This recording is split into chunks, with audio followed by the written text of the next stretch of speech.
Skeleton कहाँ होता है? आउटसाइड द बॉडी, बॉडी के बाहर होता है। और एंडोस्केलेटन कहाँ होता है? इनसाइड द बॉडी, बॉडी के अंदर होता है। अच्छा, हमारे अंदर कैसा एंडोस्केलेटन है? बोलो। हेलो। Yes sir.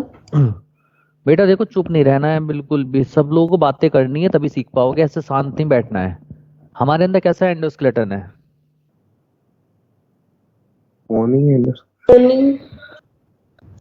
कौन सा? मैं ऑनलाइन में तुम्हें कुछ कह दूंगा बेटा, थोड़ा पार्टिसिपेट करो सब लोग। बताओ हमारे अंदर कैसा है हमारे अच्छा, हमारे अंदर एंडोस्केलेटन है एक्सोस्केलेटन है? एंडोस्केलेटन। एंडो। पक्का पक्का हमारे अंदर एक्सोस्केलेटन नहीं है?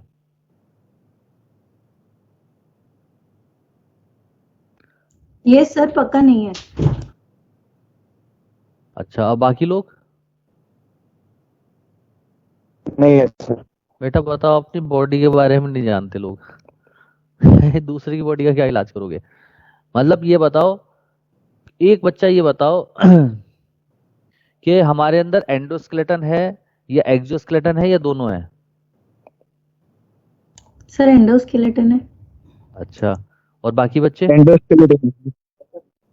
एंडोस्केलेटन है। एंडोस्केलेटन है सर। और तो किस चीज का एंडोस्केलेटन बना हुआ है? बोन्स। बोननी। अच्छा, बोन ही एंडोस्केलेटन है। और टोटल कितनी बोन है? 206। 206। बहुत बढ़िया, तो मेहनत तो कर रहे हो तुम लोग। नाम भी पूछ लो सर। नहीं नहीं, नाम नहीं पूछ रहा मैं। ठीक है, तो चलिए। तो बेटा ये जो मैंने लिख रहा है PCCTP, ये क्या है? Porifera Coelenterata Ctenophora. इससे क्या है? इससे हाँ, इससे हमें कॉलम का पता रहेगा कि कौन सा कॉलम किसका है, इसलिए मैंने ये आइडिया के लिए लिख रखे हैं। तो देखो बेटा, स्केलेटन सिस्टम की अगर हम बात करें पॉरीफेरा की, तो बेटा पॉरीफेरा के अंदर एंडोस्केलेटन मिलता है, और वो एंडोस्केलेटन बना होता है स्पिक्यूल्स का एंड स्पॉन्जिन फाइबर्स का। किसका बना होता है? Spicules and spongin fibres. Yes, spicules and spongin fibre का एंडोस्केलेटन बना होता है पॉरीफेरा के अंदर। क्लियर? अगर हम सिलेंटेटा की बात करते हैं, तो सिलेंटेटा में स्केलेटन सिस्टम अब्सेंट होता है। केवल कोरल जो होते हैं, जितने भी कोरेल्स हैं, आप कोरेल्स के नाम बता सकते हो? एक दो कोरेल के नाम। Brain coral. हाँ, ब्रेन कोरेल। तो ब्रेन कोरेल को क्या बोलते थे? मैड्रीना। मैंड्रीना। Yes sir. ठीक है, और बताओ, और कोरेल पता होगा आपको? कोरेलियम, हेलियोपोरा। हेलियोपोरा को क्या बोलते थे? Red Corel, blue Corel? तो सिर्फ एनसीईआरटी। हाँ, सिर्फ एनसीईआरटी वाले एग्जांपल से आते, तो एनसीईआरटी में ब्रेन कोरल था। तो एनसीईआरटी के में तो कौन कौन से कोरेल हैं बताओ? उसमें सिर्फ ब्रेन कोरल है सर सिर्फ। अच्छा चलो, ब्रेन कोरेल है, तो तुमने एनसीईआरटी वाले याद किए हैं, चलो कोई बात नहीं। तो बेटा Yes, sir. जितने भी कोरेल्स होते हैं, ठीक है, वो सारे के सारे कोरेल क्या करते हैं? बाहर की तरफ कैल्शियम कार्बोनेट का बना हार्ड एक्सोस्केलेटन सेक्रीट करते हैं। और वो जो कैल्शियम कार्बोनेट का हार्ड एक्सोस्केलेटन होता है, उसको कहा जाता है कोरल रीफ। क्या कहा जाता है? Coral reef. हाँ। और कोरल रीफ जो है या एक्सोस्केलेटन एक दूसरे के ऊपर प्लेट की फॉर्म में डिपॉजिट होता रहता है और बना देता है एक लैंड। उस लैंड को हम नाम देते हैं आइलैंड्स। क्या कहते हैं? आइलैंड्स। क्लियर? तो जो आइलैंड्स आप लोग जाते हो, जैसे समुद्र के, आपने देखा होगा कि समुद्र के बीच में या समुद्र के किनारे पे बड़े बड़े आइलैंड्स होते हैं। वो आइलैंड्स जो बनाते हैं वो कौन बनाते हैं? कोरेल्स ही बनाते हैं। ठीक है, बात समझ में आ रही है? तो देखो यहाँ लिखा है कोरेल में secrete calcium carbonate hard skeleton called exoskeleton, और उनको कहा जाता है कोरल रीफ। कोरल रीफ बेटा 3 टाइप के होते हैं। एक होते हैं फ्रिंगिंग रीफ्स। फ्रिंगिंग रीफ्स वो होते हैं जो समुद्र के किनारे पे होते हैं। ठीक है, कहाँ पर होते हैं जल्दी बताओ? समुद्र के किनारे। समुद्र के किनारे। देखो किस तरीके से मैं कहना चाह रहा हूँ, देखना एक मिनट।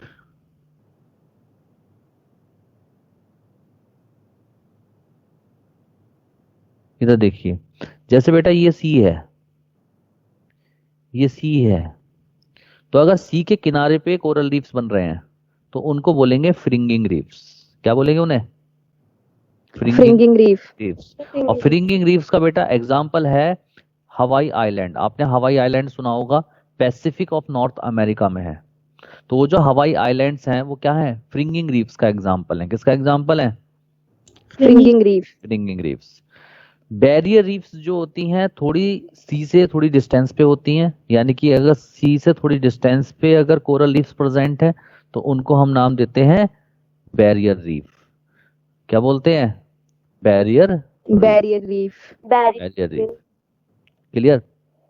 बात समझ में आ रही है सबको? यस और सर, उसका एग्जाम्पल है Australian great barrier coral reef. इसका एग्जाम्पल है Australian barrier coral reef. Clear? Third example आता है एटॉल रीफ। एटॉल रीफ क्या होता है? अगर बैरियर रीफ बीच बीच में से ब्रेक हो जाए, टूट जाए और इसकी शेप हो जाए हॉर्सू शेप्ड, तो तब हम नाम देते हैं एटॉल रीफ। और एटॉल रीफ का बेस्ट एग्जाम्पल है लक्षद्वीप और मालदीव। क्या एग्जाम्पल है? लक्षद्वीप एंड मालदीव। मालदीव। ठीक है, तो बिल्कुल आपको याद कर लेना है। क्लियर? तो सिलेंटेटा क्लियर हो गया।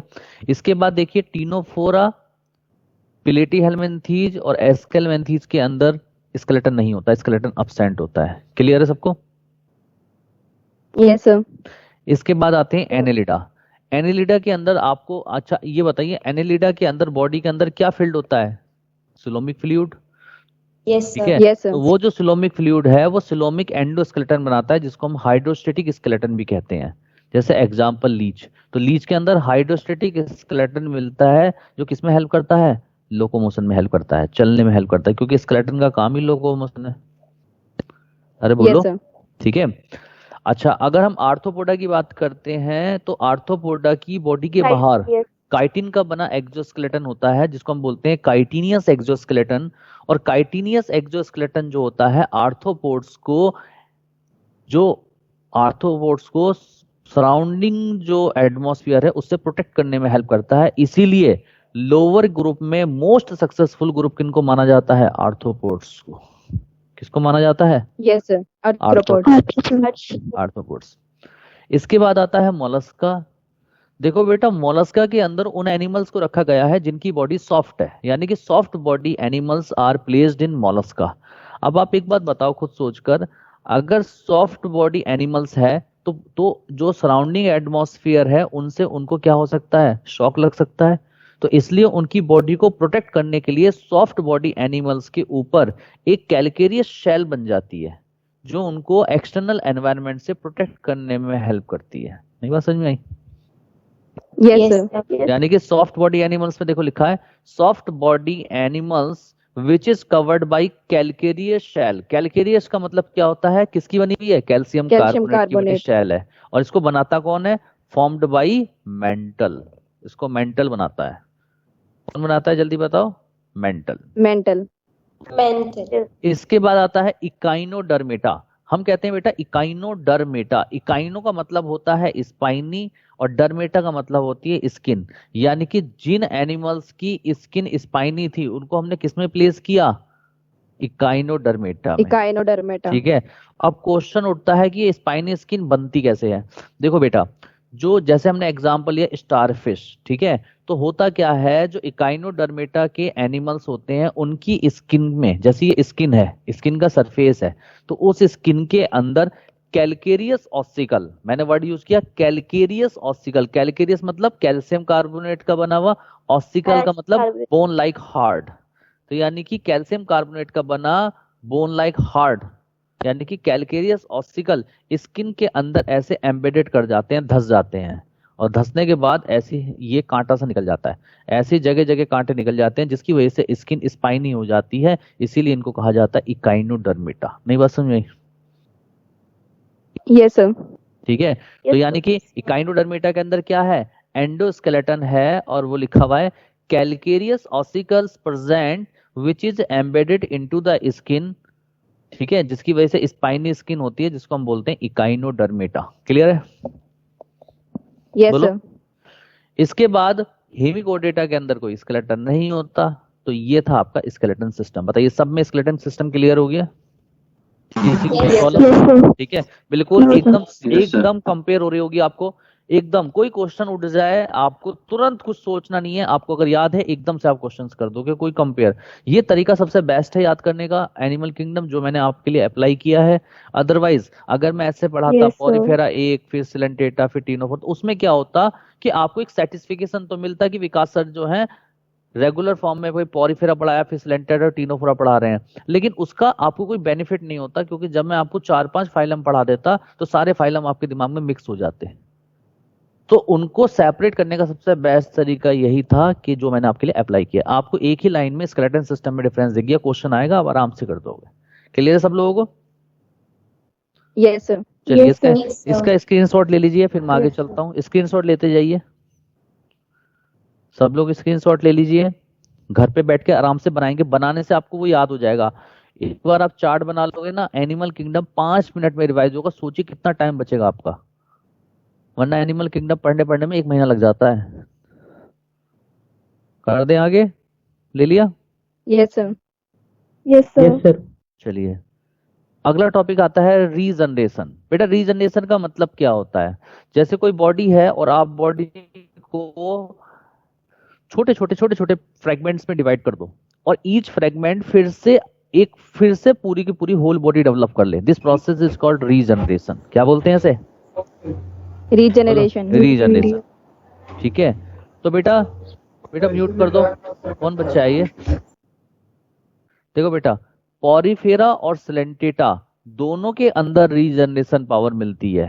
पॉरीफेरा में क्यों मिलती है? क्योंकि पॉरीफेरा के अंदर एक स्पेशल टाइप की सेल्स मिलती है जिनको बोलते हैं आर्कियोसाइट सेल्स, और ये आर्कियोसाइट सेल्स जो है टोटीपोटेंट सेल की तरह काम करती हैं। क्यों करती हैं टोटीपोटेंट सेल की तरह काम?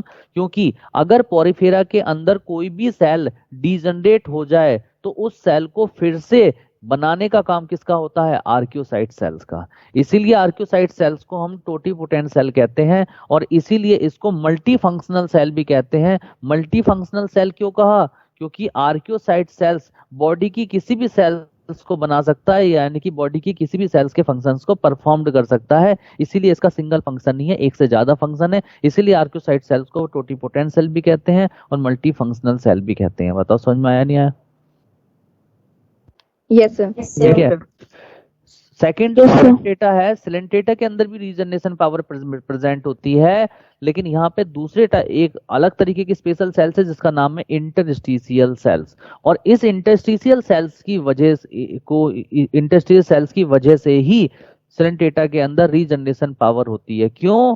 क्योंकि यहाँ पर इंटरस्टिशियल सेल्स भी टोटीपोटेंट सेल्स है। अगर सिलेंटेटा के अंदर कोई सेल्स डीजनरेट हो जाए तो उस सेल्स को फिर से रीजनरेट करने का काम किसका है? इंटरस्टिशियल सेल्स का है। फिर से बनाने का काम किसका है? इंटरस्टिशियल सेल का है। इसीलिए इंटरस्टिशियल सेल को टोटीपोटेंट सेल्स कहते हैं। और ये भी क्या है? मल्टी फंक्शनल सेल है, क्योंकि ये भी बॉडी की कोई भी सेल बना सकती है, तो कोई भी फंक्शंस को परफॉर्म्ड कर सकती है। Excuse clear? me, sir. हाँ जी Yes, बेटा। sir. सर स्टेम सेल्स को हम टोटीपोटेंट सेल्स कह सकते हैं? यस बिल्कुल, स्टेम सेल टोटीपोटेंट सेल्स ही होती हैं। सर और हमारी बॉडी में कहीं है कोई सेल्स है जो मतलब ये प्रॉपर्टी शो करता है रीजनरेशन की? Liver, liver. Okay sir. ठीक है। चलिए अब बात करते हैं टीनोफोरा की।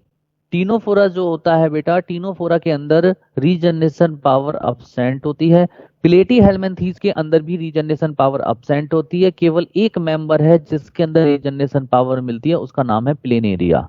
प्लेनेरिया जो होता है बेटा, पूरे एनिमल किंगडम में सबसे ज्यादा हाईएस्ट रीजनरेशन पावर जो मिलती है प्लेनेरिया के अंदर मिलती है। अगर क्वेश्चन में आपसे पूछा जाए कि which of the following having maximum regeneration power, और ऑप्शन में आपको प्लेनेरिया दिख जाता है, आपको कोई एनिमल देखने की जरूरत नहीं है, आप प्लेनेरिया पर टिक लगा दीजिए, क्योंकि सबसे ज्यादा एनिमल किंगडम में किसके अंदर रीजनरेशन पावर होती है? प्लेनेरिया के अंदर। और बेटा प्लेनेरिया जो है, प्लेनेरिया को आप चाकू से कितने भी पीसेस में डिवाइड कर दो, ईच पीसेस फिर से रिफॉर्म कर लेगा प्लेनेरिया की बॉडी। इसका मतलब ये इमोर्टल होता है at the edge of knife. नहीं बात समझ में आई? Yes, sir. Yes, देखो sir. लिखा है प्लेनेरिया में highest regeneration power, so it is immortal at the edge of knife. यानी कि चाकू की धार पे क्या है, इमोर्टल है, कितने भी पीसेस में डिवाइड कर दो ईच पीसेस फिर से बॉडी को रिफॉर्म कर लेती हैं, ठीक है। इसके बाद बेटा प्लेटीहेल्मिन्थेस के बाद आता है एस्केल्मेंथीज। एस्केल्मेंथीज से लेकर मोलस्का तक क्या होता है, रीजनरेशन अब्सेंट होती है। रीजनरेशन क्या होती है, एब्सेंट। एब्सेंट होती है। इकाइनोडर्मेटा के अंदर रीजनरेशन प्रेजेंट होती है और मिलती किसके अंदर है, स्टार फिश में मिलती है। इसीलिए स्टार फिश के अंदर 5 आर्म्स होती हैं, अगर एक भी आर्म टूट जाए तो फिर से वो रिफॉर्म हो सकती है, ठीक है। हेमिकोडेटा के अंदर रीजनरेशन अब्सेंट होती है। बताइए रीजनरेशन क्लियर है सबको? Yes, sir. Yes sir. चलिए अगला आता है नोटोकॉर्ड। अगला फीचर है नोटोकॉर्ड। आपको मैंने बताया था कि एनिमल किंगडम को हमने 2 ग्रुप्स में डिवाइड किया था, एक नॉन कोडेट्स एक कोडेट्स। नॉन कोडेट्स वो एनिमल्स हैं जिनके अंदर नोटोकॉर्ड अब्सेंट होती है, और नॉन कोड स्टार्ट कहाँ से होते हैं, पॉरीफेरा से, कंप्लीट कहाँ होते हैं, हेमिकोडेटा। यानी कि पॉरीफेरा से लेकर हेमिकोडेटा तक नोटोकॉर्ड क्या है, जल्दी बताएं? एब्सेंट। एब्सेंट। Absent. क्लियर। चलिए इसके बाद आता है आपका बॉडी फॉर्म। बॉडी फॉर्म तो बेटा जो पॉरीफेरा है, पॉरीफेरा के अंदर जो बॉडी फॉर्म होती है वो कैसी होती है, पॉरीफेरा के अंदर जो बॉडी फॉर्म होती है वो होती है सिलिंड्रिकल। कैसी बॉडी फॉर्म होती है, जल्दी बताएं? सिलिंड्रिकल होती है, सिलिंड्रिकल। ठीक है। सिलेंटेटा के अंदर अगर आप बॉडी फॉर्म की बात करें तो 2 टाइप की बॉडी फॉर्म मिलती है, एक मिलती है पॉलिप और एक मिलती है मेड्यूसा। बेटा जो पॉलिप फॉर्म होती है वो सिलिंड्रिकल होती है, और जो मेड्यूसा फॉर्म होती है वो अम्ब्रेला शेप्ड होती है। मैं बता चुका हूँ आप लोगों को, यस सर। ठीक है। टीनोफोरा की अगर Yes, हम sir. बात करते हैं तो टीनोफोरा की बॉडी जेली लाइक होती है, जैसे जेल होता है ना, जेल, ऐसी जेली लाइक बॉडी होती है और ट्रांसपेरेंट होती है, आर पार दिखाई दे सकता है, और बायोल्यूमिनेसेंट बॉडी है, यानी कि रात में चमकती है। तो यानी कि टीनोफोरा की बॉडी को अगर डिफाइन करोगे तो आप कहोगे it is jelly like transparent bioluminescent body, ठीक है। क्लियर है। इसके बाद आता है Yes, sir. प्लेटीहेल्मिन्थीज। बेटा प्लेटीहेल्मिन्थीज की जो बॉडी होती है वो डोर्सो वेंट्रली फ्लैट होती है। डोर्सो वेंट्रली फ्लैट का मतलब क्या होता है, जैसे एक मोबाइल है, ये इस मोबाइल का ये डोर्सल सरफेस है, नीचे वाला वेंट्रल सरफेस है। तो देखो डोर्सल सरफेस भी फ्लैट है और वेंट्रल सरफेस भी फ्लैट है, इसका मतलब ऐसी बॉडी को आप क्या बोलोगे, dorso ventrally flat, ventrally flat body. Flat body. तो जिन एनिमल्स के अंदर डोर्सो वेंट्रली फ्लैट बॉडी थी उनको प्लेस कर दिया हमने प्लेटीहेल्मिन्थीज में। इसके बाद आता है एस्केल्मेंथीज। एस्केल्मेंथीज में उन एनिमल्स को रखा जिनकी बॉडी कैसी थी, राउंड बॉडी थी। कैसी बॉडी थी, राउंड बॉडी थी, राउंड। ठीक है। एनेलिडा के अंदर बॉडी फॉर्म होती है सिलिंड्रिकल। और उसके बाद आर्थ्रोपोडा की अगर हम बात करें तो बेटा देखो आर्थ्रोपोडा में सिर्फ एक क्लास आप लोगों को याद रखनी है, क्योंकि आपके सिलेबस में कॉकरोच है और उस क्लास का नाम है इंसेक्टा। तो इंसेक्टा के अंदर आते हैं, इंसेक्टा क्लास में जैसे एग्जांपल है cockroach, house fly, honey bee, ये सब आते हैं, मॉस्किटो। तो इंसेक्टा क्लास के अंदर बॉडी 3 पार्ट्स में डिवाइड होती है, हेड में, थोरेक्स में और एब्डोमेन। किसमें डिवाइड होती है, Head, head thorax abdomen. and abdomen. Head, Abdomen. Thorax and abdomen, ठीक है।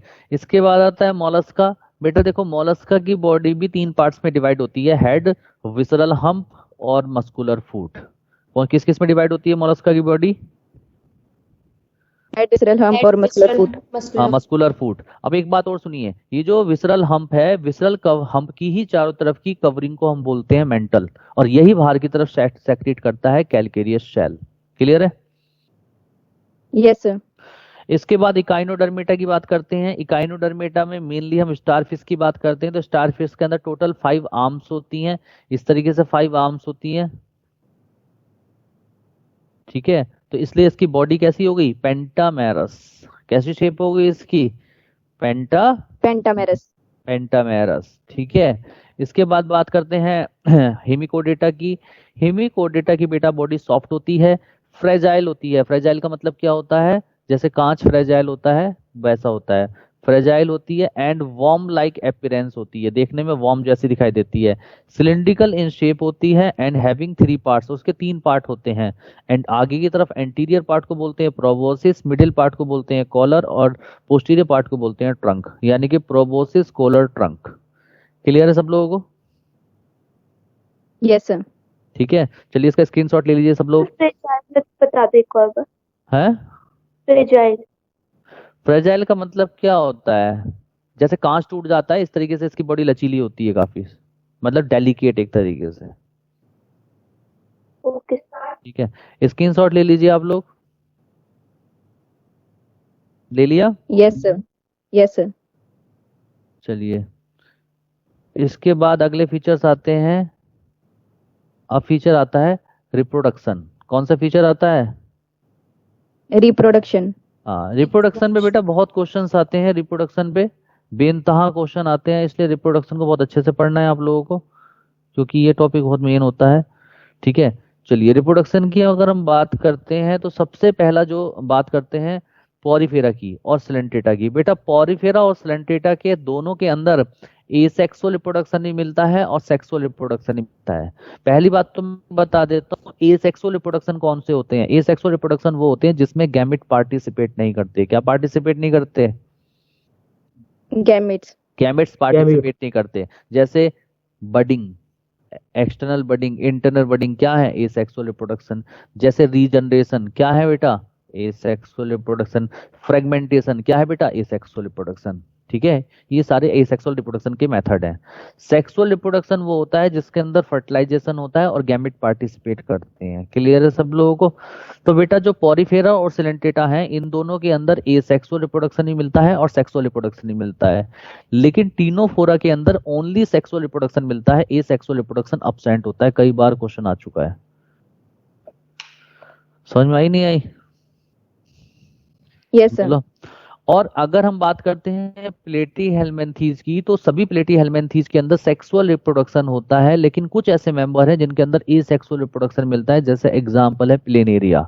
तो प्लेनेरिया के अंदर एसेक्सुअल रिप्रोडक्शन होता है, और एक सेक्सुअल रिप्रोडक्शन के मेथड क्या है उसके अंदर रीजनरेशन पावर होती है, और उसी के अंदर ट्रांसवर्स बाइनरी फिशन होता है। क्लियर है सब लोगों को?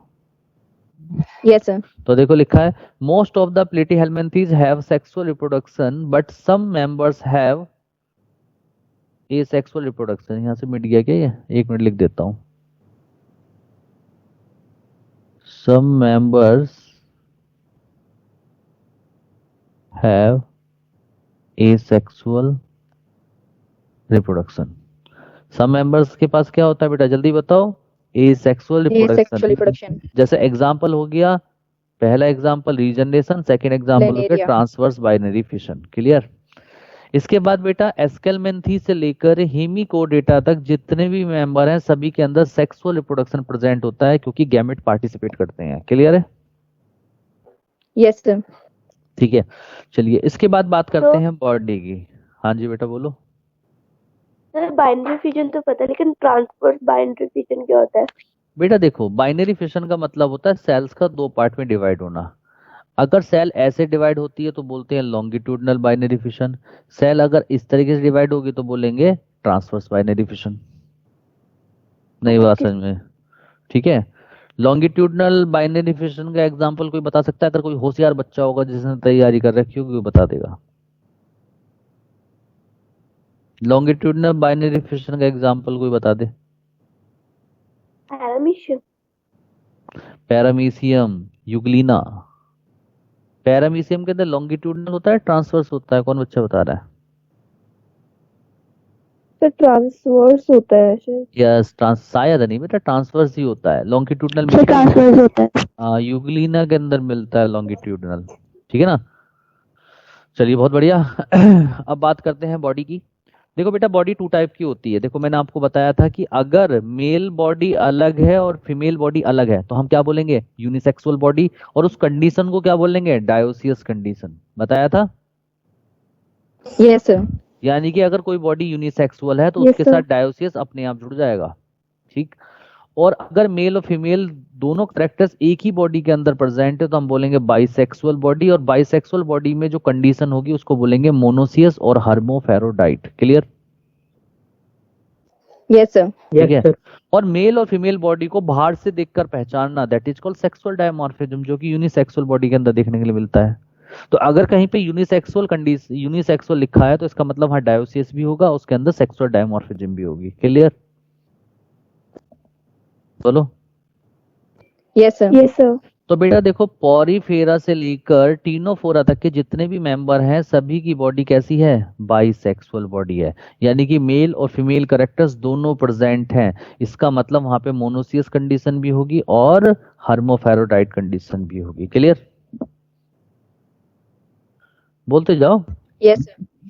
प्लेटी हेलमिंथीज की अगर हम बात करते हैं तो प्लेटी हेलमिंथीज के सभी मेंबर बाइसेक्सुअल होते हैं, मोनोसियस कंडीशन होती है और हर्मोफेरोडाइट कंडीशन होती है, एक्सेप्ट सिस्टोसोमा हिमेटोबियम। सिर्फ एक एग्जांपल है सिस्टोसोमा हिमेटोबियम, जिसको हम बोलते हैं ह्यूमन ब्लड फ्लूक। ये यूनिसेक्सुअल है और डायोसियस है, और बाकी सारे मेंबर जो हैं प्लेटी हेलमिंथीज के वो कैसे हैं? Bisexual. Clear? Yes, sir. Yes, sir. Exception लिखा है, इसको याद करके चलना है क्योंकि एक्सेप्शन में सबसे पहले होता है क्वेश्चंस का। ठीक है, इसके बाद आता है एस्केलमेंथीज। एस्केलमेंथीज की बॉडी बेटा यूनिसेक्सुअल होती है, चूंकि यूनिसेक्सुअल तो डायोसियस कंडीशन होगी और इसमें सेक्सुअल डायमॉर्फिज्म भी प्रेजेंट होगा, जैसा एग्जांपल है एस्केरिस। क्लियर? Yes, sir. हाँ, एनेलिडा की अगर आप बात करोगे तो बेटा एनेलिडा की बॉडी भी बाइसेक्सुअल होती है, यानी कि मेल और फीमेल कैरेक्टर्स एक ही बॉडी के अंदर प्रेजेंट होते हैं, यानी कि स्पर्म और ओवम सेम बॉडी के अंदर बनेंगे और इनमें मोनोसियस और हर्मोफेरोडाइट कंडीशन होगी, एक्सेप्ट नेरिस। केवल एक एग्जांपल नेरिस ऐसा है जिसकी बॉडी यूनिसेक्सुअल होती है और बाकी सभी एनेलिड्स की बॉडी कैसी होती है? Bisexual. Clear? Yes, sir. Yes, sir.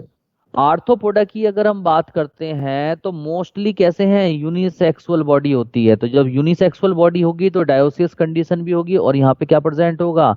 Sexual dimorphism.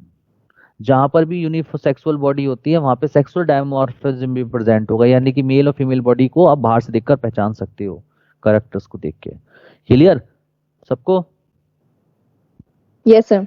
Yes, sir. अब अगर आप मोलस्का की बात करते हो तो बेटा मोलस्का के अंदर यूजुअली तो यूनिसेक्सुअल बॉडी होती है, यानी कि मेल और फीमेल बॉडी अलग होती है, लेकिन कुछ ऐसे मेंबर्स भी हैं जिनके अंदर बाइसेक्सुअल कंडीशन मिलती है। तो यूनिसेक्सुअल कंडीशन किस किस के अंदर मिलती है? Unisexual dioecious. देखो एग्जांपल लिखा है पाइला, सीपिया, लोलिगो, ऑक्टोपस। ये चार मेंबर हैं जिनके अंदर यूनिसेक्सुअल बॉडी होती है और डायोसियस कंडीशन होती है। और एप्लाइसिया और डोरिस, ये दो मेंबर ऐसे हैं जिनके अंदर बाइसेक्सुअल कंडीशन और मोनोसियस कंडीशन होती है। क्लियर? Yes, sir. ठीक है।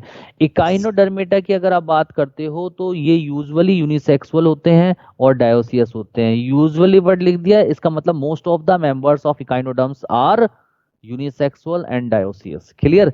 और हेमिकोडेटा के अंदर भी जो एनिमल्स होते हैं वो यूनिसेक्सुअल होते हैं और डायोसियस होते हैं। तो ऑब्वियस सी बात है, जब यूनिसेक्सुअल डायोसियस होगा तो सेक्सुअल डायमॉर्फिज्म प्रेजेंट होगी, एब्सेंट होगी? आप बताओ, खुद बताओ। Present. प्रेजेंट होगी, प्रेजेंट होगी। तो इस तरीके से जो है ये बॉडी होती है। आपको बताओ पूरी बॉडी क्लियर होंगी सबकी? Yes, sir. Yes, sir. चलिए ठीक है। चलिए अगला आता है फर्टिलाइजेशन। तो फर्टिलाइजेशन थोड़ा सा छिपा हुआ है, इसलिए पहले इसको जो है आप स्क्रीनशॉट ले लो ताकि मैं नीचे कर लूं।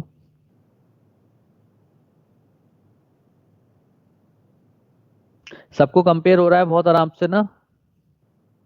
Yes, sir. अपने अपने तरीकों से याद कर लेना, जिस तरीका भी आपको अच्छा लगता हो, बस याद होना चाहिए, चीजें सिलेक्शन होना चाहिए बेटा। ले ले सब लोगों ने स्क्रीनशॉट? Yes, sir.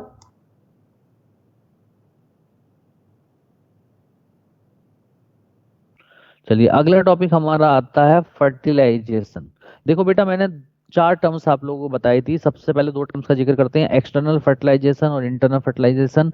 मैंने कहा था कि अगर फर्टिलाइजेशन फीमेल बॉडी के अंदर होता है तो हम बोलते हैं इंटरनल फर्टिलाइजेशन, और मैंने कहा था अगर फर्टिलाइजेशन फीमेल बॉडी के बाहर होता है, चाहे वो सॉइल के अंदर हो चाहे वो वाटर के अंदर हो, हम बोलते हैं एक्सटर्नल फर्टिलाइजेशन।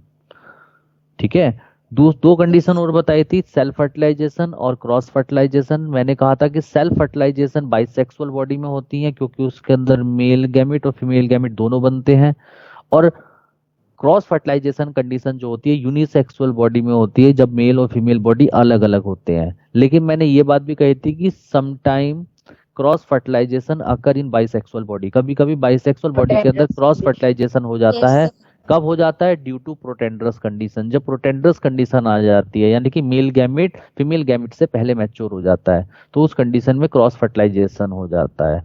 तो मैंने आपको ये बताया था कि अगर एनिमल किंगडम में आपसे ये कहा जाए कि बॉडी तो बाइसेक्सुअल है तो होना चाहिए था सेल्फ फर्टिलाइजेशन, लेकिन हो रहा है cross fertilization due to, reason पूछा जाए तो या तो ऑप्शन में लिखा होगा प्रोटेंडरस कंडीशन या लिखा होगा mail gamete mature first. Clear? Yes, sir. ठीक है, Yes. ठीक है। तो अगर बाइसेक्सुअल बॉडी में सेम टाइम पर मेल और फीमेल गैमेट मैच्योर हो रहे हैं तो सेल्फ ही फर्टिलाइजेशन होना है, लेकिन अगर मेल गैमेट पहले मैच्योर हो जाए यानी कि प्रोटेंडरस कंडीशन आ जाए तो कौन सा फर्टिलाइजेशन होगा? Cross fertilisation. Cross.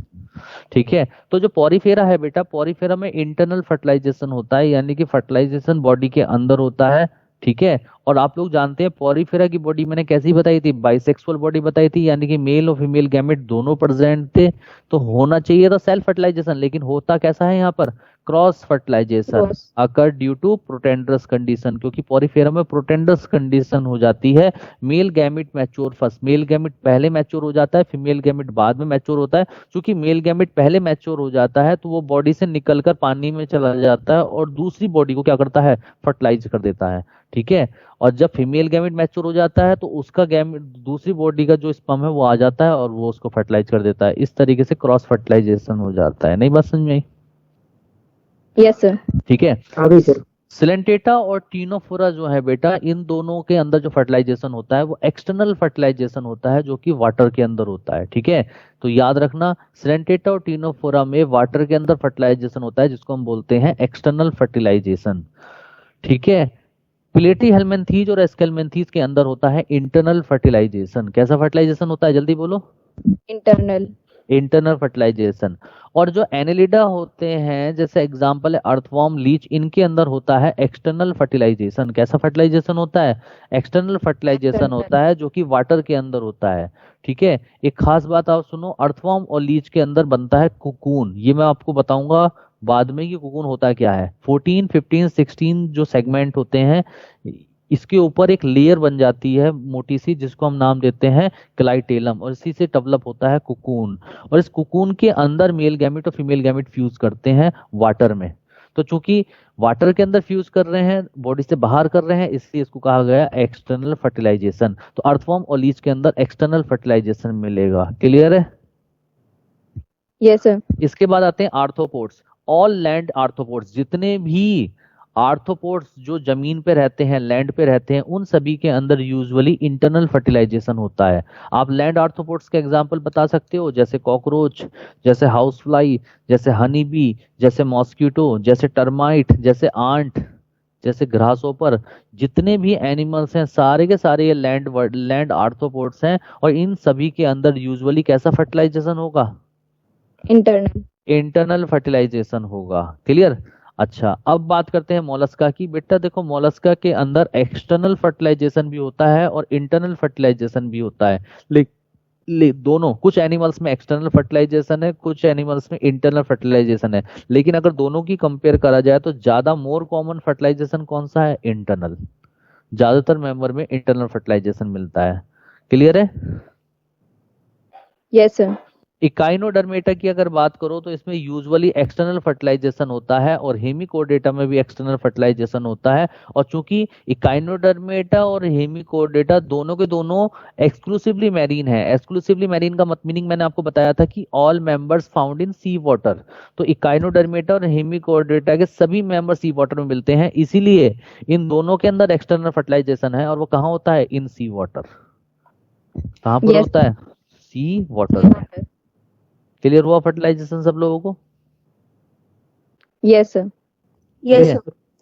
चलिए, तो एक स्क्रीनशॉट ले लीजिए क्योंकि डेवलपमेंट और लार्वा में एक साथ लूंगा टॉपिक। ले लीजिए स्क्रीनशॉट एक।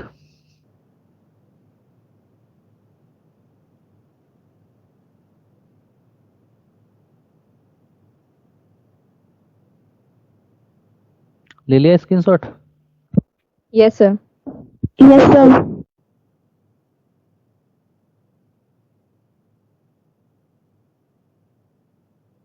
चलिए, अगला टॉपिक आता है डेवलपमेंट। देखिए डेवलपमेंट में दो पॉइंट होते हैं, एक होता है डायरेक्ट डेवलपमेंट, एक होता है इनडायरेक्ट डेवलपमेंट। अगर लार्वल स्टेज अब्सेंट है तो हम बोलेंगे डायरेक्ट डेवलपमेंट, और अगर लार्वल स्टेज प्रेजेंट है तो हम बोलेंगे इनडायरेक्ट डेवलपमेंट। क्लियर है सब लोगों को कॉन्सेप्ट? Yes, sir. तो पॉरीफेरा के अंदर देखो नीचे लिखा हुआ है इनडायरेक्ट डेवलपमेंट होता है। तो एक बात बताइए, देखिए ये डेवलपमेंट है, ये नीचे लार्वल लिखा है। तो अगर डेवलपमेंट इनडायरेक्ट है तो लार्वल स्टेज प्रेजेंट होगी, अगर डेवलपमेंट डायरेक्ट है तो लार्वल स्टेज अब्सेंट होगी, है ना। तो पॉरीफेरा के अंदर डेवलपमेंट कैसा होता है? इनडायरेक्ट डेवलपमेंट होता है। तो बताओ लार्वल स्टेज प्रेजेंट है अब्सेंट है? Present. प्रेजेंट है। तो लार्वल स्टेज चूंकि प्रेजेंट है तो लार्वल स्टेज कौन कौन सी है? नंबर फर्स्ट है पॉरीफेरा में कौन सी लार्वा स्टेज मिलती है? एम्फीब्लास्टुला, और सेकंड एग्जांपल है पेरेनकाइमुला लार्वा। कौन कौन से लार्वा मिलते हैं पॉरीफेरा में? Amphiblastula and Parenchyma larva. larva. ठीक है। अच्छा बेटा, अगर हम सिलेंट्रेट्स की बात करें तो सिलेंट्रेट्स के अंदर इनडायरेक्ट डेवलपमेंट होता है एक्सेप्ट हाइड्रा। केवल एक हाइड्रा ऐसा मेंबर है जिसके अंदर डायरेक्ट डेवलपमेंट होता है और बाकी सभी के अंदर इनडायरेक्ट डेवलपमेंट होता है। हाइड्रा के अंदर डायरेक्ट डेवलपमेंट क्यों होता है? क्योंकि हाइड्रा में नो लार्वल स्टेज, कोई लार्वल स्टेज नहीं मिलती, और बाकी सभी मेंबर में लार्वल स्टेज मिलती है, इसीलिए इनडायरेक्ट डेवलपमेंट होता है। ठीक है। जैसे इनडायरेक्ट डेवलपमेंट के दो एग्जाम्पल लिखे हैं, ओरेलिया और ओबेलिया। ओरेलिया को बोलते हैं जेलीफिश, ठीक है, और ओबेलिया। ठीक है। तो ओरेलिया और ओबेलिया दोनों के अंदर लार्वा सेम टाइप का मिलता है जिसका नाम है प्लेन्यूला लार्वा। क्या बोलते हैं? Planula larva. प्लेन्यूला लार्वा। ठीक है। चलिए इसके बाद आता है टीनोफोरा। बेटा टीनोफोरा में डेवलपमेंट कैसा होता है, जल्दी से देख कर बताओ। Indirect. इनडायरेक्ट डेवलपमेंट होता है। तो लार्वल स्टेज प्रेजेंट होगी। तो इस टीनोफोरा का लार्वा का कई बार क्वेश्चन आ चुका है। लार्वा को क्या बोलते हैं? सीडीपिड लार्वा। कौन सा लार्वा बोलते हैं बेटा टीनोफोरा का? जल्दी बोलो। Cdipid larva. सीडीपिड लार्वा। बेटा बाकी लोग भी तो बोलो, क्या बोलते हैं? सीडीपिड लार्वा। Sidipid larva. देखो अभी बुलवाता हूँ बेटा, जो बच्चा नहीं बोलेगा उसका नीट में सिलेक्शन नहीं होगा। बताओ बेटा टीनोफोरा का लार्वा का नाम? Cdipid larva. लार्वा। आवाज नहीं आई, जोर से बोलो। Sidipid larva. अभी भी आवाज नहीं आ रही है। तुम्हारे अंदर तो जान ही नहीं है भाई, तुम बोल ही नहीं पा रहे हो। अरे नीट में सिलेक्शन चाहिए नहीं चाहिए, बोलो कौन सा लार्वा है? Sidipid larva. सीडीपिड लार्वा। सीडीपिड लार्वा। देखो कई लोग तो टुकड़ों में बोले सीडीपिड लार्वा। मतलब इतनी थकावट हो रही है ना, इतनी नींद का ऐसा झोंका बना हुआ है ना कि आवाज भी ना हकला रही है बोलते हुए। सीडीपिड लार्वा, है ना। अच्छा तुम लोग सब लोगों को पता है एग्जाम कब है? No sir. अभी तक डेट ही नहीं आई। No sir. तो पता ही नहीं लगा अभी तक? सर अभी तक नहीं, कोई डेट ही नहीं आई सर। No, sir. डेट तो आ गई बेटा, 1 अप्रैल से एग्जाम है तुम्हारे। 1 अप्रैल को तुम्हारा एग्जाम। सर ये तो आप मजाक कर रहे हो। नहीं सर, मार्च में है सर। अरे आप मैं डेट बता रहे हो मार्च में। ये तो सर नहीं, आप ऐसा बोलो सर। नहीं बोर्ड और से पैसे पहले तो हो ही नहीं सकता सर। आपको अब बेटा देखो prepare कर आप रहे हैं। आप लोग मजाक समझ रहे हो। जब आपके सामने आ जाएगी ना, हाईलाइट हो जाएगा, तब आपको पता लग जाएगा 1 अप्रैल को एग्जाम है आपका। फरवरी चल रहा है, मार्च, बस इसलिए मैं सिलेबस जल्दी जल्दी कंप्लीट सब लोग कर रहे हैं हम लोग। सर एक बोर्ड से पहले। अब बोर्ड सब गया बेटा, अब 1 अप्रैल को एग्जाम है। अब तो मजाक छोटे अब बता रहे हैं सर। तो अब तो मजाक समझ लो या सीरियस हो जाओ। अरे इतनी जल्दी। सर वो तो अब ये आकाश की वो टेस्ट सीरीज भी चेंज हो गई, डेट भी। वो तो सर 27 जून तक हो गई। बेटा 27 जून वून सब खत्म करो, 1 अप्रैल को पेपर है। अभी सब कुछ चेंज हो जाएगा। कल ही आई है इन्फॉर्मेशन रात में, अभी सुबह तुम्हें मिल भी जाएगी न्यूज में। किसका पेपर है सर? नीट का बेटा, नीट का बेटा, नीट 2021। सर आप मजाक तो नहीं कर रहे? नहीं मैं मजाक नहीं कर रहा बेटा, बिल्कुल। ये सर आप already नीचे इतना उतार रहे हो pressure सर है बच्चों को। बेटा मैं तो हाँ मुस्कुराता सर रहता ऐसे हूँ मत करो सर, ये ऐसा मजाक मत करो। बेटा। मैं मजाक क्यों करूंगा, और ऊपर से मुझे तो हंसने की आदत है, मैं तो हंसता सर रहता हूँ। हार्ट अटैक आ जाएगा अभी। बेटा इतनी कम उम्र में नहीं आता हार्ट अटैक, चिंता सर नहीं। आपको मम्मी कसम। नहीं सर, अब सारे सर, हम cardiac question के arrest answer आ करेंगे जाएगा, सर। आप कोई कुछ नहीं। भी दर्द तो सकता है। ऐसे मत बोलो सर। अब बेटा अब तुम्हारी मर्जी है, तुम पढ़ लो जल्दी जल्दी, टाइम खराब कर लो। अब 1 तारीख को पेपर है, टाइम मेरे पास भी कम है, आपके पास भी कम है, इसमें आपको अरे रिवाइज करना है, पढ़ना भी है सबका। क्या हुआ? ये सर आपकी टेक्निक है, कोई बोल नहीं रहा था ना इसलिए आपने झटका दिया है, ये ऐसे सर अब बोल के बोलेंगे सर। आया है। सर अब बोल। नहीं एक्चुअली क्या है परेशान ना, क्यों आप? देखो ऐसा है कि इन्फॉर्मेशन टाइम से दे देनी चाहिए। मैंने इन्फॉर्मेशन अपनी दे दी, अब तुम यकीन नहीं कर रहे हो, जब तुम्हारे पास हाईलाइट हो जाएगा प्रॉपर, जब तुम्हें पता सर लग आप जाएगा प्लीज ऐसे सर मत अभी तो 12th का एग्जाम होगा, उसके बाद होता है ना नीट तो। बेटा 12th सब गया बाद में, पहले नीट का होगा अब।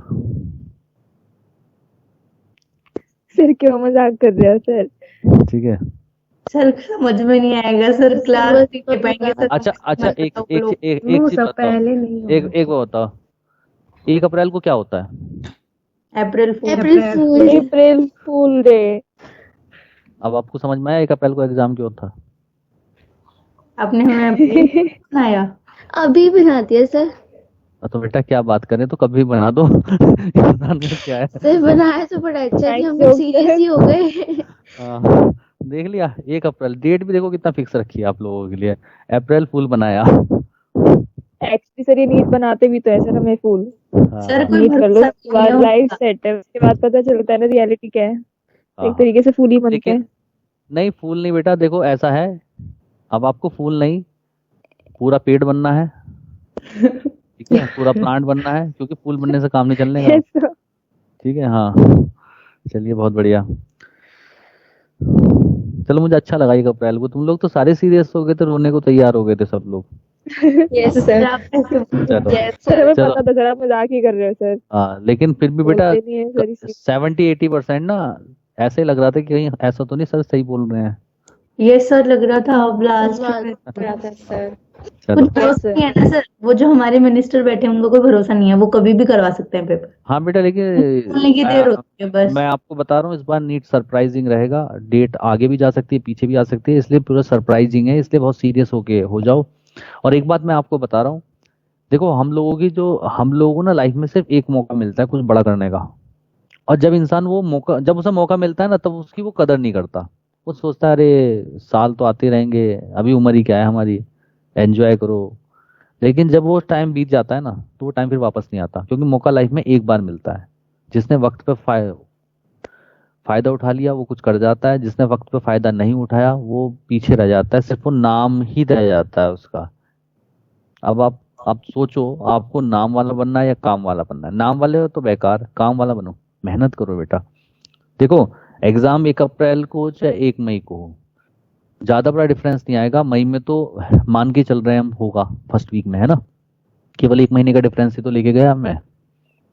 लेकिन आप लोगों का सीरियस होना जरूरी है। और सबसे बड़ी बात होती है ना, घबराना मेन चीज नहीं होती। कई लोग ना बहुत घबरा जाते हैं, अरे इतना जो घबराते हैं ना उनको चाहे एग्जाम मई में दिला दो चाहे सितंबर में दिला दो, उनका तब भी नहीं होना। क्योंकि घबराने से सिलेक्शन नहीं होता, स्ट्रांगनेस से सिलेक्शन होता है, मेहनत करने से सिलेक्शन होता है, जज्बे से सिलेक्शन होता है। ठीक है ना, ये तो तो मजबूत बनो। और बेटा 24 घंटा, पता है मैं आपको बता रहा हूँ, 24 घंटे हैं आपके पास। अगर आप 8 घंटे सोते हो और उससे 8 घंटे को माइनस करके 16 घंटे की आप सोचते हो, 16 घंटे में से 2 घंटे 3 घंटे आप वैसे चीजों के काम के निकाल दो। अगर डेली 10 से लेके 12 घंटे की स्टडी कर रहे हो, मैं कह रहा हूँ कि जैसे कोचिंग क्लासेस के बाद अगर आप 7 से 8 घंटे की सेल्फ स्टडी कर रहे हो, सिलेक्शन कोई रोक नहीं पाएगा। और पढ़ने का एक तरीका होता है, और मैं उस तरीके को आपको सिखाऊंगा जब मैं आपकी कभी क्लास लूंगा ना अलग से। वो मैं क्लास ये नहीं लूंगा बेटा, वो दिक्कत है। वो अभी क्या है ना, सही बात अभी है इतना सर। अभी बेटा इतना प्रेशर है ना कि अभी तो यही क्लासेस नहीं हो रही। जब मैं वो क्लासेस लूंगा ना तब मैं सर आपको मेन बताऊंगा कि प्रॉब्लम पता है क्या है सर? हाँ सर एक तो सर रिवाइज करने का टाइम नहीं मिल रहा सर पुराना, और वीक टॉपिक पे ना सर काम बेटा- करने का सर, बहुत हर मतलब दिन कम टाइम बेटा- नहीं मिल रहा है आती है। सर। सुनो, मैं आगे मैं का देखें पीछे सुनो का बेटा, देखें, क्या करें? मैं आपको इतनी तो गारंटी ले रहा हूँ कि जूलॉजी सब्जेक्ट तो मैं आपको बिल्कुल रटा दूंगा। एक सर क्वेश्चन निकला। बायो की प्रॉब्लम नहीं है सर, बायो तो बिल्कुल अच्छी चल रही है सर। मतलब अच्छा। मेन जैसे सर फिजिक्स केमिस्ट्री में सर जैसे वीक एरियाज जो है ना सर, उस पे काम करने का देखो टाइम देखो कम मिल रहा है सर। मैं शॉर्ट में एक तरीका बताता हूँ। फिजिक्स में Please ना sir, एक बार आप केमिस्ट्री में share ज्यादा, मैं ऐसे ही बता रहा हूँ, अभी तो मैं जस्ट ऐसी बात कर रहा हूँ हल्की सी। फिजिक्स को जैसे फिजिक्स की बात करते हैं, ज्यादा बड़ा भूत है फिजिक्स। फिजिक्स को सबसे बढ़िया तरीका करने का जो है ना, भले सबसे बढ़िया तरीका जो मैंने अपनाया था, जैसे आप लोगों ने देखा है कि जैसे आपके पास एक वो होती है बुकलेट होती है, बुकलेट में दिया होता है। जैसे सपोज हमने स्टार्ट किया, एक टॉपिक ले लेते हैं प्रोजेक्टाइल मोशन, या हमने कोई फोर्स वाला चैप्टर ले लिया, ये चलो हमने, मुझे जो याद है मैं वो बोल देता हूँ। मैंने इलेक्ट्रिक सर्किट वाला ले लिया। तो इलेक्ट्रिक सर्किट में जैसे सबसे पहले कुलाम्स लॉ है, कुलाम्स लॉ के बाद कोई और टॉपिक है, फिर उसके बाद कुछ और टॉपिक है, ऐसे ऐसे करके दे रखा है। तो क्या है कि जैसे पार्ट्स में दे रखा है, तो जैसे पहले क्या करते हैं, थ्योरी दे देते हैं 1-2 पेज की, उसके बाद एग्जाम्पल, फिर दूसरा टॉपिक आ जाता है थ्योरी, फिर उसके बाद एग्जाम्पल। इस तरीके से तो बुकलेट के अंदर है। Yes sir. आप क्या करते हो, आप थ्योरी पढ़ते हो पहले उस टॉपिक की, जैसे सपोज हमने कहा कुलाम्स लॉ, तो पहले कुलाम्स लॉ पढ़ोगे, फिर कुलाम्स लॉ से रिलेटेड जो एग्जांपल दे रखे हैं 2-3 वो करोगे। ऐसे तो पढ़ते हो, सर यही नोट्स तरीका है। Yes sir. ऐसे ही पढ़ते हो ना। Yes sir. उल्टा Yes. चलो, उल्टा चलो, पहले एग्जाम्पल करो फिर थ्योरी पढ़ो। अब आप कहोगे सर आपकी तो बातें हमारी ज्यादा समझ, समझ आएगा। हाँ, अब आप कहोगे आप विकास सर आपकी बात हमारी समझ में नहीं आई, क्योंकि मेरे को भी फिजिक्स नहीं आती थी समझ में, तो मुझे भी समझ में आया कि फिजिक्स पढ़नी कैसी है। आप डायरेक्टली क्वेश्चंस करो। अब आप कहोगे सर ना तो हमें फार्मूला पता है ना हमें कॉन्सेप्ट पता है, आप कह रहे हो डायरेक्ट क्वेश्चन करो। मैं बिल्कुल कह रहा हूँ फिर भी डायरेक्ट क्वेश्चन करो। वो जो एग्जाम्पल 3 दे रखे हैं 1 2 3, वो तीनों एग्जाम्पल करो, उसमें जो फार्मूला दे रखा है उस फार्मूला के चारों सर्कल देखो, आपके सामने वो सॉल्यूशन दे रखे हैं एग्जाम्पल 1 और 2 3, तो उससे आपको फार्मूला पता लग जाएगा कौन सा याद करना है, कॉन्सेप्ट कौन सा लगा वो पता लगेगा। उसके बाद जब आप थ्योरी पढ़ोगे ना, तो आपको ये पता रहेगा कि उस थ्योरी में कौन सा फार्मूला याद रखना है, कौन से कॉन्सेप्ट को याद रखना है। Yes sir. ये होता है तरीका पढ़ने का। अगर आप शुरुआत में ही थ्योरी पढ़ने लगोगे तो 2 पेज की थ्योरी है, उसमें आपको पता है क्या लगेगा, क्या याद करना है क्या याद नहीं करना है। Yes sir. फिजिक्स की थ्योरी तभी आप अच्छे पढ़ सकते हो जब आपको पता रहे क्वेश्चन कहाँ से उठता है, किस फार्मूले से उठता है, किस कॉन्सेप्ट पे उठता है। और वो तभी पता लग सकता है जब पहले आप एग्जाम्पल करो। आप एक बार मेरी 2 दिन के लिए ट्रिक अपना के देखो, तीसरे दिन कहोगे कि फिजिक्स में सर मजा आने लगा है। करके देखो, सुनने में अजीब लगी है लेकिन फायदा मिलेगा तुम्हें, करके देखना एक बार। ठीक है सर। ठीक है, आज ही Yes, sir. अप्लाई करके ठीक है देखना, सर। यस आज सर। अप्लाई करके देखना, अगले टाइम पे बताना है कि कैसा लगा। ठीक है सर। ठीक है ना, बहुत बढ़िया हो Okay, जाएगा sir. चैप्टर। हाँ और भी बताऊंगा ट्रिक्स, सब बहुत सारी ट्रिक्स हैं। जूलॉजी बॉटनी किस तरीके से एक ही सीरीज में मैं आपको टॉपिक्स भी बताऊंगा, मैं तुम्हारे 60-70 टॉपिक बताऊंगा कि ये टॉपिक आएंगे बॉटनी जूलॉजी में, आपको क्वेश्चन धड़ाधड़ मिलेंगे वहां पर। सारी ट्रिक्स हैं, कुछ दिक्कत नहीं, सब आएंगी समय समय के हिसाब से, पहले सिलेबस थोड़ा सा निपट जाए। चलिए अगला क्या था हमारा, हाँ कहाँ थे हम, सर सीडीपी हाँ सीडीपिट लार्वा। इसके बाद बात करते हैं प्लेटीहेल्मिन्थीज की। देखो बेटा प्लेटीहेल्मिन्थीज के अंदर यूजुअली इनडायरेक्ट डेवलपमेंट होता है। अब इनडायरेक्ट डेवलपमेंट होता है तो ऑब्वियस सी बात है लार्वल स्टेज प्रेजेंट होगी। तो बेटा प्लेटीहेल्मिन्थीज में हम 2 मेंबर पे ज्यादा फोकस करते हैं। एक मेंबर का नाम है फैस्युला हिपेटिका जिसको हम बोलते हैं शीप लीवर फ्लूक, और दूसरा है टेपवर्म जिसको हम नाम देते हैं पॉर्क टेपवर्म, टीनिया सोलियम, है ना, सब लिखा हुआ है। तो बेटा जो फैस्यूला होता है, फैस्यूला के अंदर भी इनडायरेक्ट डेवलपमेंट मिलता है और इसके अंदर 5 लार्वल स्टेज मिलती हैं। पहली लार्वल स्टेज का नाम है मिरासीडियम, स्पोरोसिस्ट, रेडिया, सर्केरिया, मेटासर्केरिया। पहली कौन सी है, मिरासीडियम, स्पोरोसिस्ट, रेडिया, सर्केरिया, मेटासर्केरिया। हाँ यस सर। ठीक है। इसके sir. बाद बेटा टेपवर्म, टेपवर्म के अंदर 4 लार्वल स्टेज मिलती है, ऑन्कोस्फेयर लार्वा, हेक्साकैंथ लार्वा, ब्लेडरवर्म लार्वा और सिस्टी सर्कस लार्वा। ऑन्कोस्फेयर लार्वा जो होता है बेटा, देखो ये ऑन्कोस्फेयर लार्वा ह्यूमन बॉडी के अंदर बनता है, ठीक है ना, और फिर ये ह्यूमन के फीकल मैटर से सॉइल में आ जाता है और उस सॉइल को जब पिग खाता है तो ये पिग की बॉडी के अंदर ट्रांसफर हो जाता है, और जब पिग की बॉडी में जाता है तो ऑन्कोस्फेयर लार्वा से बनता है हेक्साकैंथ लार्वा, और हेक्साकैंथ लार्वा से बनता है ब्लेडरवर्म लार्वा, और ब्लेडरवर्म लार्वा से बनता है सिस्टी सर्कस लार्वा। अब क्या करता है, कब कोई आदमी जब सुअर का मीट खाता है यानी कि पॉर्क मीट खाता है तो ये सिस्टी सर्कस लार्वा उसकी ह्यूमन बॉडी के अंदर एंटर कर जाता है और एक बीमारी कॉज करता है taeniasis. Clear? Yes sir. Yes sir. ठीक है। इसके बाद बेटा एस्केलमेंथीज, एस्केलमेंथीज Sir. के अंदर, हाँ बेटा, सर ये जो टीनिया आपने बताया, टीनियासिस जो बताया आपने सर, हम्म, वो टीनिया क्रूरिस सर एक ही चीज है?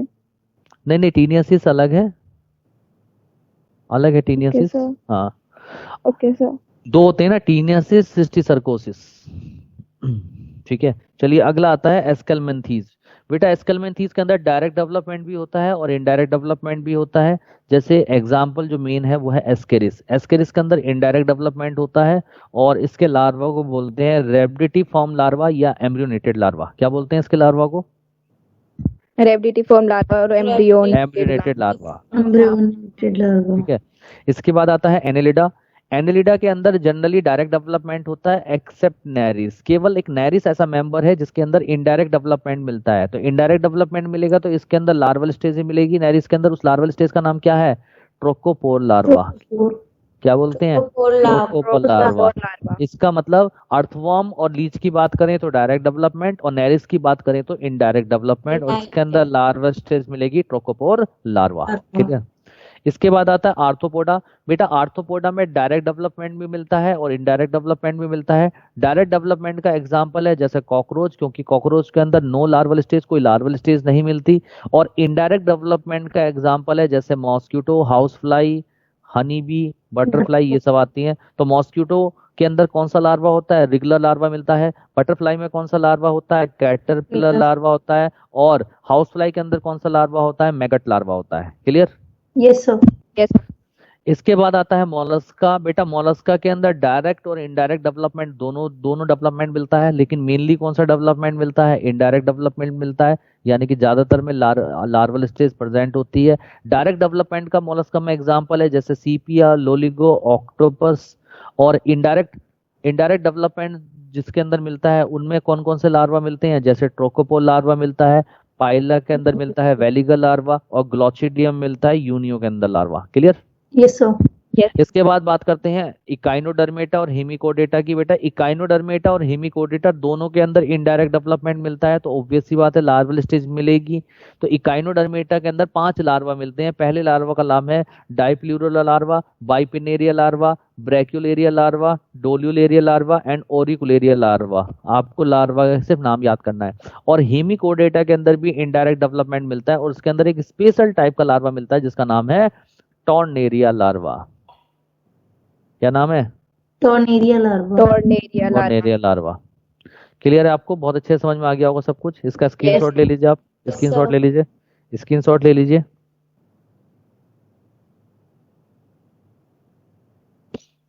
ले लिया? Yes sir. ये भी एक, इसका भी स्क्रीनशॉट ले लीजिए, नीचे के लार्वा भी आ जाएंगे सारे।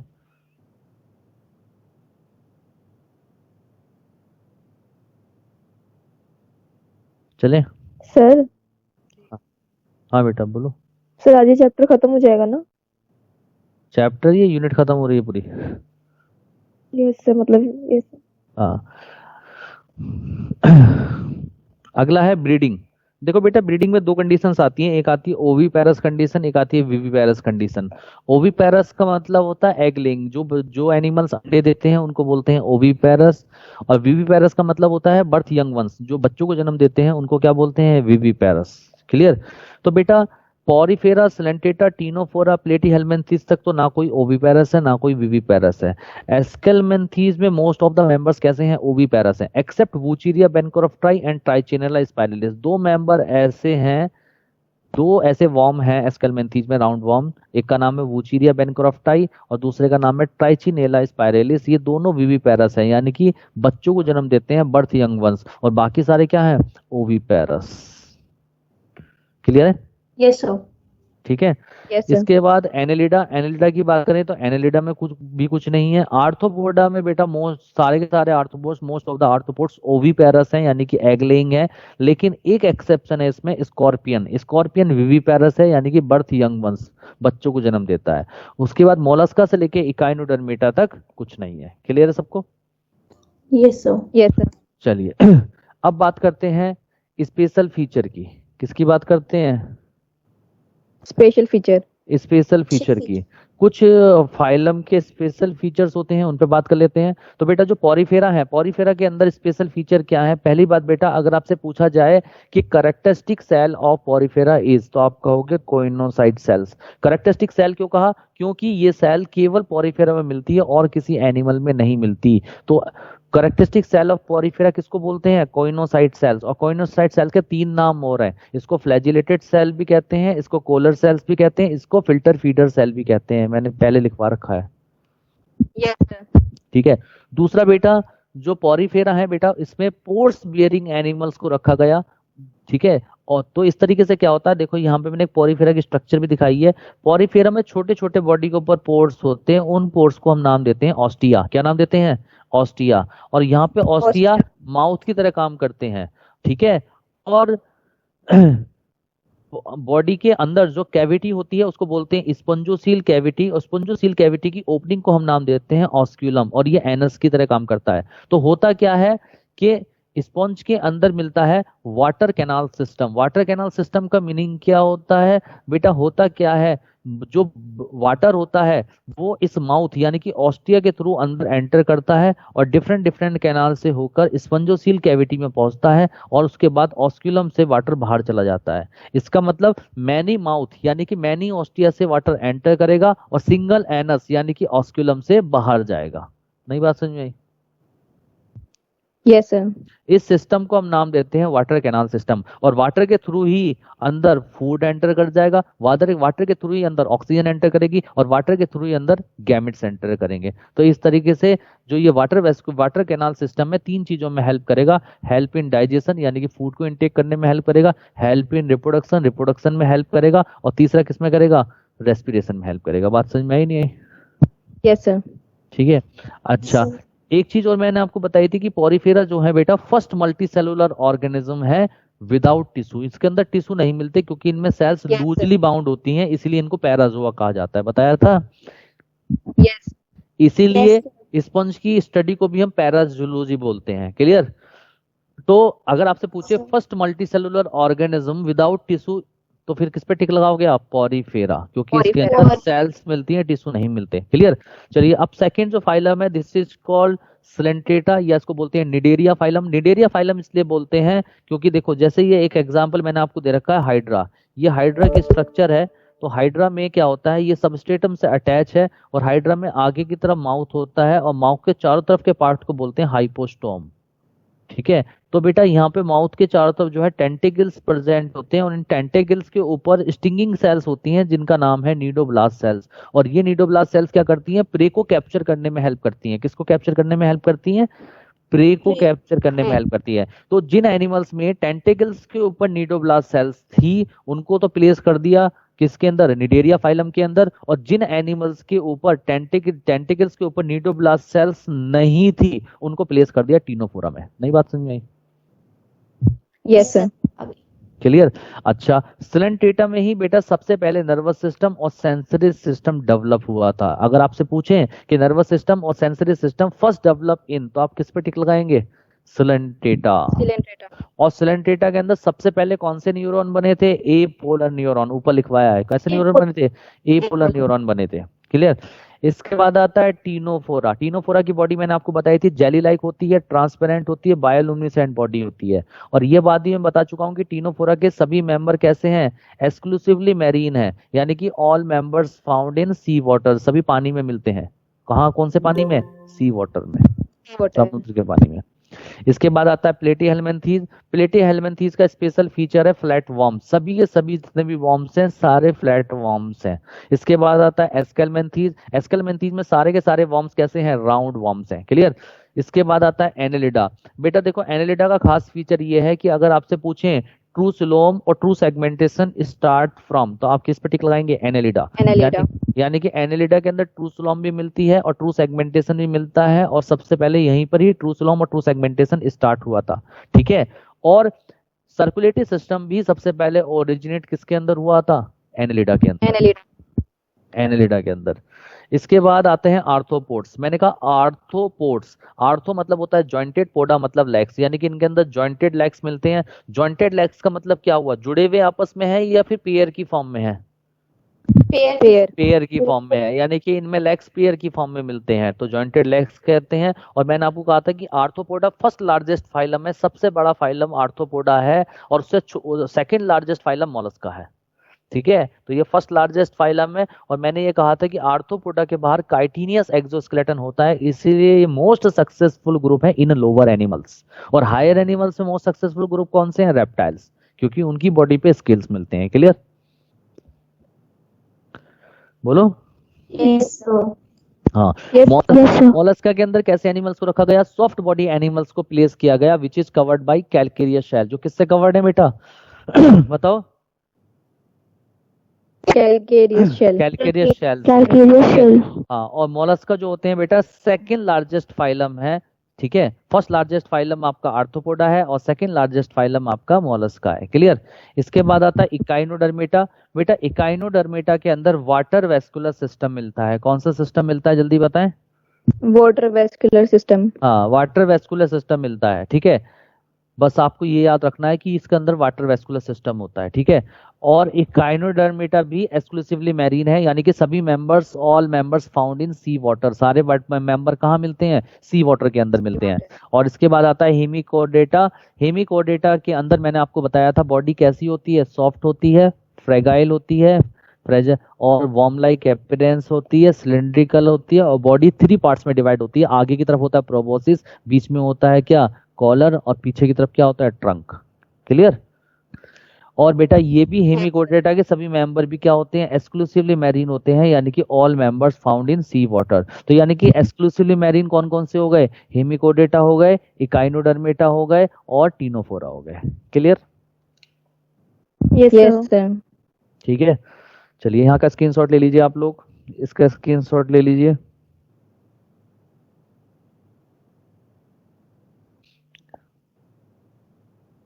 ले लिया। चलिए इसके बाद आते हैं क्लासिफिकेशन एंड एग्जाम्पल। और क्लासिफिकेशन एग्जाम्पल पे हमने सबसे शुरुआत में ही अटैक कर दिया है।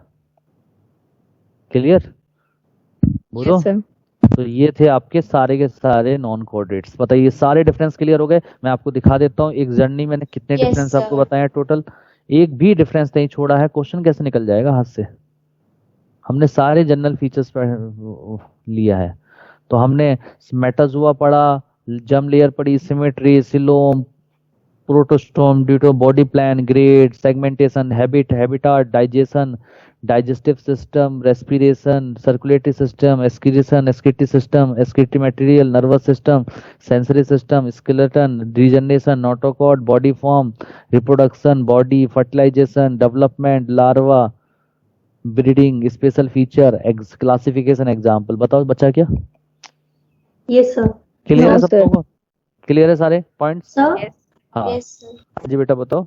सर एस्केलमेंथिस में प्रोटोस्टोम प्रेजेंट होते हैं कि एब्सेंट होते हैं? कुछ नहीं होता वहां पर, क्योंकि वो एंडोपैरासाइट्स हैं। Okay sir. ठीक है, ये बात लिखवाई है मैंने।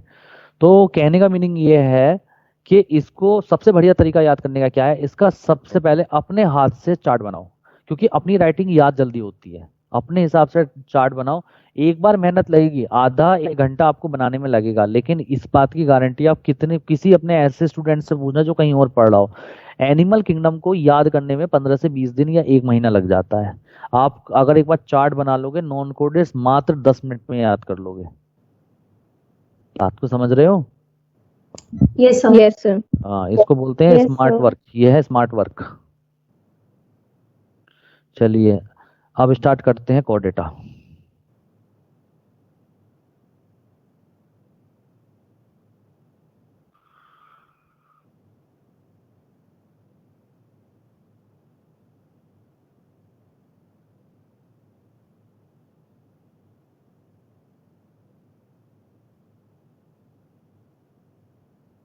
अब स्टार्ट करते हैं कोडेटा। बस एक, हाँ जी बच्चों चलिए स्टार्ट करते हैं कोडेटा। तो बेटा छोटे छोटे पॉइंट्स पे बात करेंगे। आप स्क्रीनशॉट लेते जाना, मैं समझाता जाऊंगा, फिर आप स्क्रीनशॉट लेते जाना। ठीक है, चलिए ये बताइए कोडेटा के अंदर नोटोकॉड प्रेजेंट है एब्सेंट है? सब लोग आंसर दें। प्रेजेंट है सर। प्रेजेंट। कोडेटा, हाँ देखो मैंने आपको कहा था एनिमल किंगडम को 2 ग्रुप्स में डिवाइड किया। एक थे नॉन कोऑर्डिनेट्स और एक थे कोऑर्डिनेट्स। नॉन कोऑर्डिनेट्स वो थे जिनके अंदर नोटोकॉड एब्सेंट थी, और कोऑर्डिनेट्स वो थे जिनके अंदर नोटोकॉड प्रेजेंट है। तो बेटा जिन एनिमल्स में नोटोकॉड मिलती है इनको कहा जाता है कोऑर्डिनेट्स। और नोटोकॉड की बेटा ओरिजिन होती है मीजोडर्मल इन ओरिजिन। कैसी ओरिजिन होती है? मीजोडर्मल। मेसोडर्मल। मीजोडर्मल। अच्छा एक चीज और बेटा, नोटोकॉड होती क्या है? बेटा देखो नोटोकॉड जो होती है एम्ब्रियोनिक स्टेज में मिलती है, और नोटोकॉड से ही हमारी वर्टिब्रल कॉलम बनती है। क्या ड्राइव्ड होती है इससे? Vertebral column.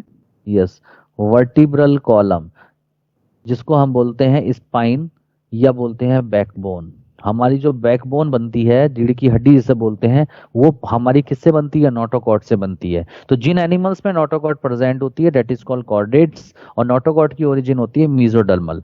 अब बेटा जो कॉर्डेटा ग्रुप है ये 2 सब ग्रुप में डिवाइड हो जाता है। पहले सब ग्रुप का नाम है एकिनेटा और दूसरे सब ग्रुप का नाम है किरिनेटा। बेटा जो एकिनेटा होता है, ए का मतलब होता है अपसेंट और किरिनेटा का मतलब क्रेनियम। जिन एनिमल्स के अंदर क्रेनियम नहीं होता यानी कि ब्रेन नहीं होता उनको बोलते हैं एकिनेटा एनिमल्स, और जिनके अंदर क्रेनियम प्रेजेंट होता है उनको बोला जाता है क्रिनेटा। क्लियर? Yes sir. अब एकिनेटा जो होते हैं बेटा ये 2 सब ग्रुप में डिवाइड हो जाते हैं। कितने सब ग्रुप में डिवाइड हो जाते हैं एकिनेटा?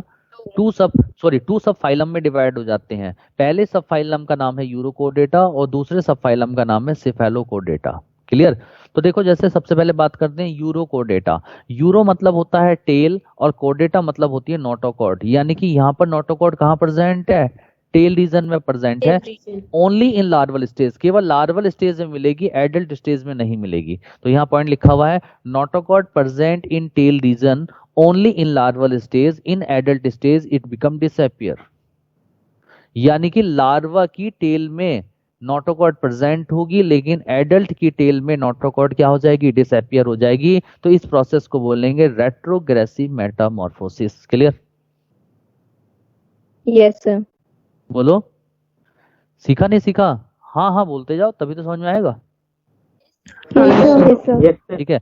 और यूरोकोडेटा जो होते हैं, यूरोकोडेटा इनको ट्यूनिकेटा भी कहते हैं। और यूरोकोडेटा के अंदर एग्जाम्पल मैं ऑलरेडी पहले लिखा चुका हूं, 3 एग्जाम्पल मैं आपको बता रहा हूं। यहाँ पे आता है साल्पा, डोलियोलम और हार्डमानिया। इसके बाद आता है सिफेलोकोडेटा। सिफेलो मतलब हेड और कोडेटा मतलब नोटोकॉर्ड। आप लोग एक बात बताओ, हमारी वर्टिब्रल कॉलम कहां से कहां तक एक्सटेंड करती है? हेड से टेल रीजन तक एक्सटेंड करती है।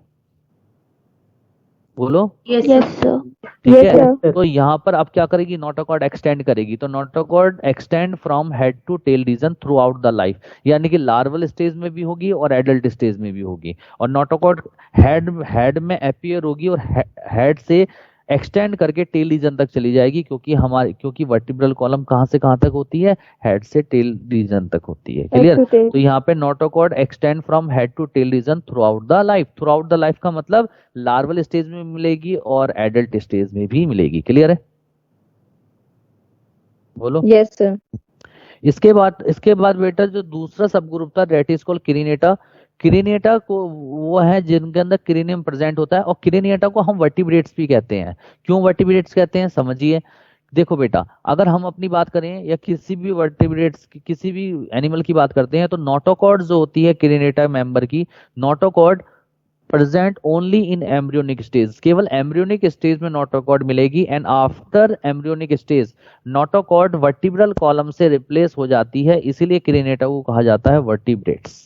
तो यहाँ लिखा हुआ है notochord present in embryonic stage and after that it become replaced by vertebral column so called vertebrates. इसीलिए क्रिनेटा को हम क्या बोलते हैं? वर्टिब्रेट्स बोलते हैं, क्योंकि क्रिनेटा की एम्ब्रियोनिक स्टेज में नोटोकॉर्ड प्रेजेंट होती है एंड आफ्टर एम्ब्रियोनिक स्टेज, ठीक है, जो नोटोकॉर्ड है वो किससे रिप्लेस हो जाती है? जल्दी बताओ बच्चों। वर्टिब्रल कॉलम से रिप्लेस हो जाती है, इसीलिए क्रिनेटा को हम क्या नाम देते हैं? वर्टिब्रेट्स। तो अगर हम यहाँ पे कॉन्सेप्ट दें कि ऑल वर्टिब्रेट्स आर कॉर्डेट, बिल्कुल सही है, but all chordates are not vertebrates. यानी कि सभी जो वर्टिब्रेट्स हैं वो कॉर्डेट्स हैं, but all chordates are not vertebrates, क्योंकि यूरोकोडेटा और सिफेलोकोडेटा भी तो आ जाएंगे। अरे बोलो। Yes sir. ठीक है। हाँ, इसके बाद चलिए पहले इतना स्क्रीनशॉट ले लीजिए, स्क्रीनशॉट भी साथ के लेके चलो।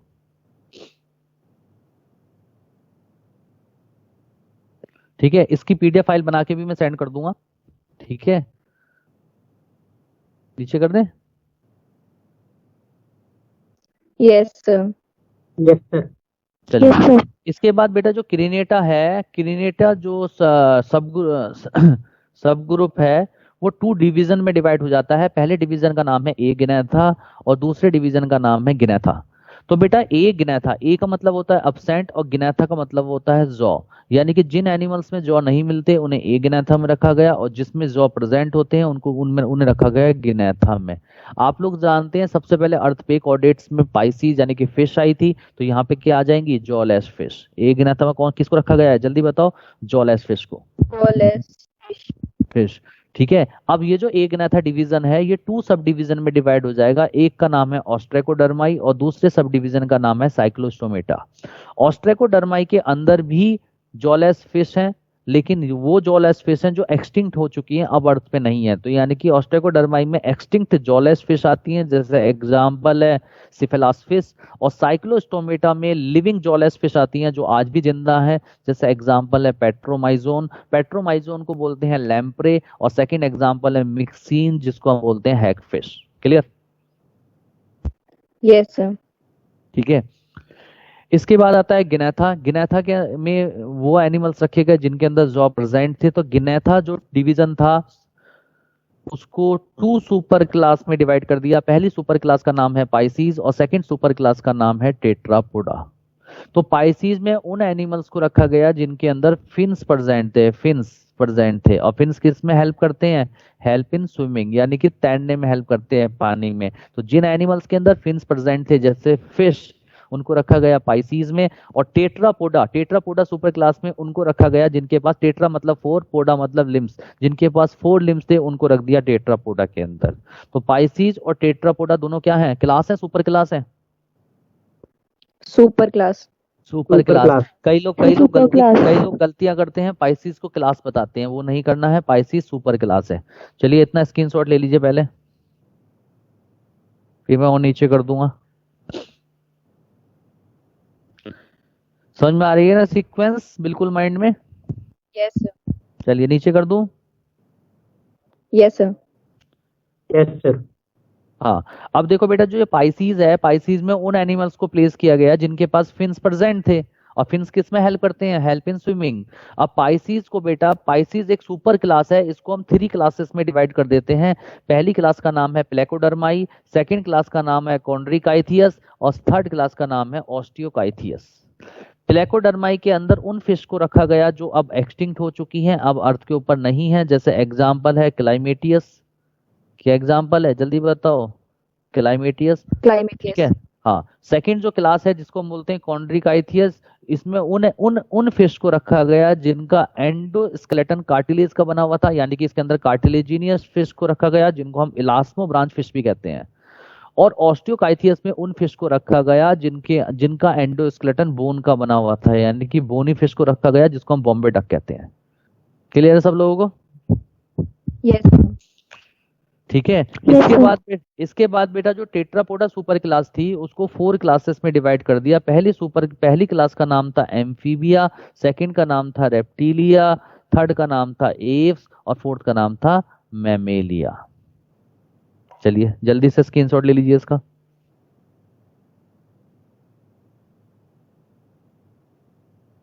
ले लिया screenshot? Yes sir. Yes sir. ठीक है, तो बेटा देखो, सबसे पहले हम पढ़ेंगे, अब हम डिफरेंसेस की फॉर्म में पढ़ेंगे क्योंकि हमें क्वेश्चन पूरे सही करने हैं। तो सबसे पहले हम पढ़ेंगे डिफरेंस बिटवीन नॉन कोडेट्स और कोडेट्स के बीच में क्या डिफरेंस है। उसके बाद पढ़ेंगे डिफरेंस बिटवीन यूरोकोडेटा और सिफेलोकोडेटा के बीच में डिफरेंस क्या है। उसके बाद पढ़ेंगे साइक्लोस्टोमेटा के बारे में, फिर पढ़ेंगे डिफरेंस बिटवीन पेट्रोमाइजोन और मिक्सिन के बारे में, फिर पढ़ेंगे पाइसीज के बारे में, और फिर पढ़ेंगे कार्टिलेजिनियस और बोनी फिश के बीच में डिफरेंस, और उसके बाद पढ़ेंगे फिर टेट्रापोडा। क्लियर है सब लोगों को? Yes sir. चलिए, तो सबसे पहला टॉपिक आता है difference between non कोडेट्स and कोडेट्स। Non कोडेट्स और कोडेट्स के बीच में क्या क्या डिफरेंस है। अच्छा आप लोग बताओ, आप लोग कोडेट्स हो नॉन कोडेट्स हो?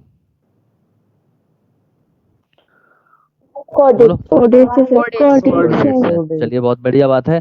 तो अपने से ही कंपेयर करनी है हम लोगों को, तो मैंने यहाँ पे नॉन कोडेट्स लिख दिया, इधर कोडेट्स लिख दिया। तो पहले अपने आप से बात करते हैं। देखो बेटा, जो कोडेट्स होते हैं उनके अंदर नोटोकॉर्ड क्या होती है, प्रेजेंट होती है, जबकि नॉन कोडेट्स में नोटोकॉर्ड क्या होती है, एब्सेंट होती है। पहला डिफरेंस क्लियर है? Yes sir. ठीक है। सेकेंड डिफरेंस है नर्व कॉर्ड का। बेटा देखो नर्व कॉर्ड वो ये भी एम्ब्रियोनिक स्टेज में मिलती है। नर्व कॉर्ड से बनता है ब्रेन एंड स्पाइनल कॉर्ड। इसका मतलब नोटोकॉर्ड से वर्टिब्रल कॉलम बनती है और नर्व कॉर्ड से क्या बनता है, ब्रेन और स्पाइनल कॉर्ड।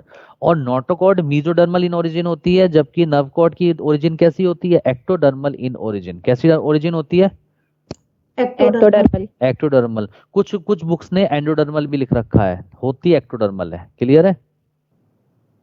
Yes sir. ठीक है, एक्टोडर्मल बिल्कुल करेक्ट है। ठीक है, एक्टोडर्मल इन ओरिजिन होती है। क्लियर? Yes, sir. अब ये बताओ, आप नर्व कॉर्ड की अगर बात करें, सपोज हमने स्पाइनल कॉर्ड की बात करें, तो आपकी स्पाइनल कॉर्ड सिंगल है डबल है? सिंगल। सिंगल है। और कैसी होती है, होलो होती है। और कहाँ पर प्रेजेंट है, पीछे की तरफ Dorsal प्रेजेंट है। side. पीछे की साइड कौन सी होती है, डोर्सल साइड। Dorsal side. ठीक है, तो अगर नॉन कोडेट्स के अंदर भी नर्व कॉर्ड प्रेजेंट होती है तो इसके जस्ट अपोजिट हो जाएगी। यहाँ पे सिंगल होती है तो यहाँ पे डबल होती है नर्व कॉर्ड। यहाँ पे होलो होती है, खोखली होती है, तो यहाँ पे सॉलिड होती है। यहाँ पे डोर्सल साइड में होती है तो यहाँ पर वेंट्रल साइड में होती है। क्लियर है सब लोगों को? कंपेयर हो रहा यस है? सर। चलिए अगला डिफरेंस है बेटा अगला डिफरेंस है पोस्ट एनल टेल। देखो बेटा, पोस्ट एनल टेल की बात अगर आप करते हो तो जो कोडेट्स था, कोडेट्स नॉन कोडेट्स के कंपेयर में कोडेटा का साइज क्या था, बढ़ गया था, मास बढ़ गया था, बॉडी का वेट बढ़ गया था। तो बॉडी का वेट बढ़ने से बैलेंस बनाने के लिए इनके अंदर क्या डेवलप हो गई, टेल डेवलप हो गई। तो कोडेटा के अंदर पोस्ट एनल टेल प्रेजेंट होती है फॉर बैलेंसिंग पर्पस, ताकि बॉडी का बैलेंस बन सके। तो जितना बड़ा एनिमल होता है उसके पास पूंछ होती है, और पूंछ का काम क्या होता है, कभी आपने सोचा पूंछ क्यों होती है? बॉडी का बैलेंस बनाने के लिए। क्या बनाने के लिए? बॉडी का बैलेंस। बॉडी का बैलेंस बनाने के लिए। ठीक है, लेकिन नॉन कोडेट्स के अंदर जो टेल होती है वो क्या होती है, एब्सेंट होती है। क्लियर है सबको ये point?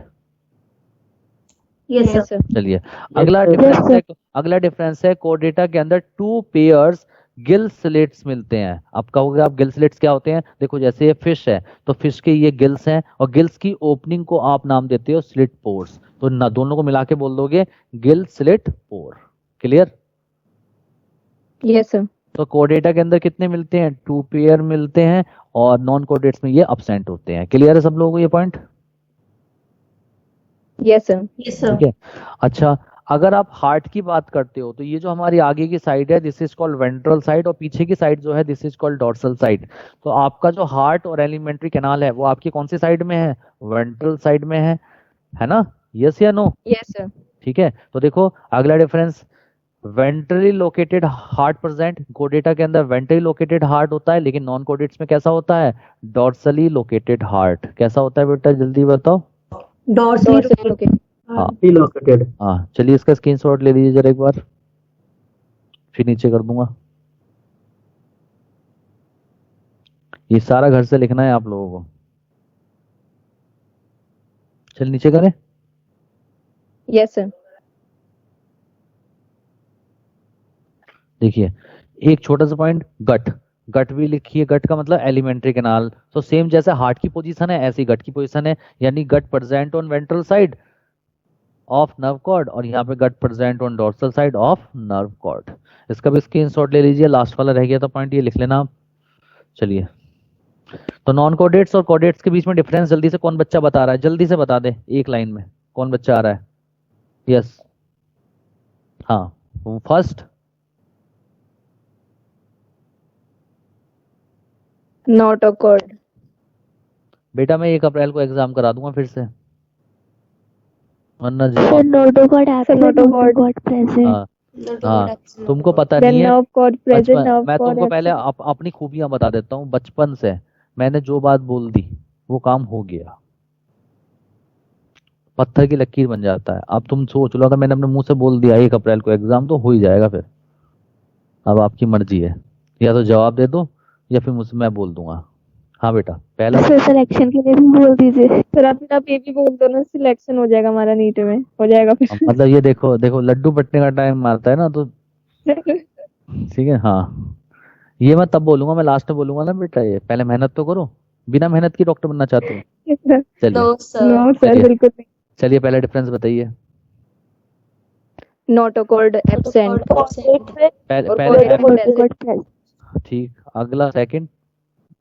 Nerve cord dorsal present, nerve cord single होगी और डोर्सल साइड होगी। ठीक है, अगला tail absent and tail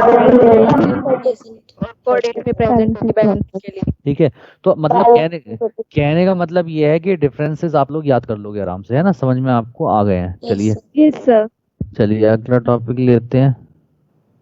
अगला टॉपिक आता है difference between Urochordata and Cephalochordata, यानी कि यूरोकोडेटा और सिफेलोकोडेटा के बीच में क्या क्या डिफरेंस है। तो यूरोकोडेटा लिख दिया इधर, एक तरफ लिख दिया सिफेलोकोडेटा। सबसे पहला डिफरेंस है नोटोकॉर्ड में। पहला डिफरेंस किस में है? नोटोकॉर्ड। ये डिफरेंस मैंने बहुत कई बार बता दिया, कौन बच्चा बता रहा है?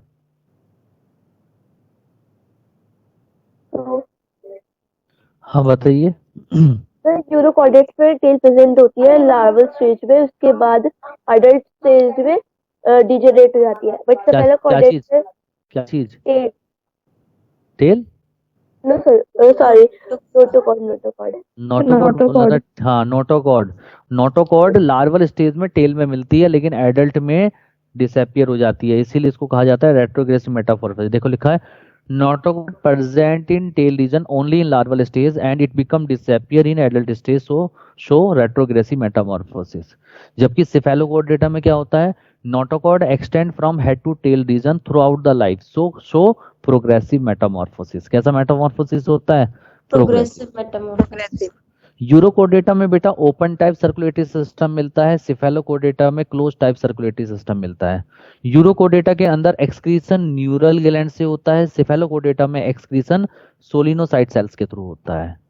ठीक है, यूरोकोडेटा के अंदर पेयर्ड फिन्स अब्सेंट होते हैं, यानी कि अनपेयर्ड फिन्स मिलते हैं, और सिफेलोकोडेटा के अंदर पेयर्ड फिन्स प्रेजेंट होते हैं।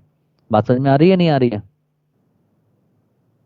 yes sir ठीक है, Yes, sir. पहले इतना स्क्रीनशॉट ले लो, फिर मैं नीचे आ जाऊंगा। yes sir चलिए अब देखिए अगला है।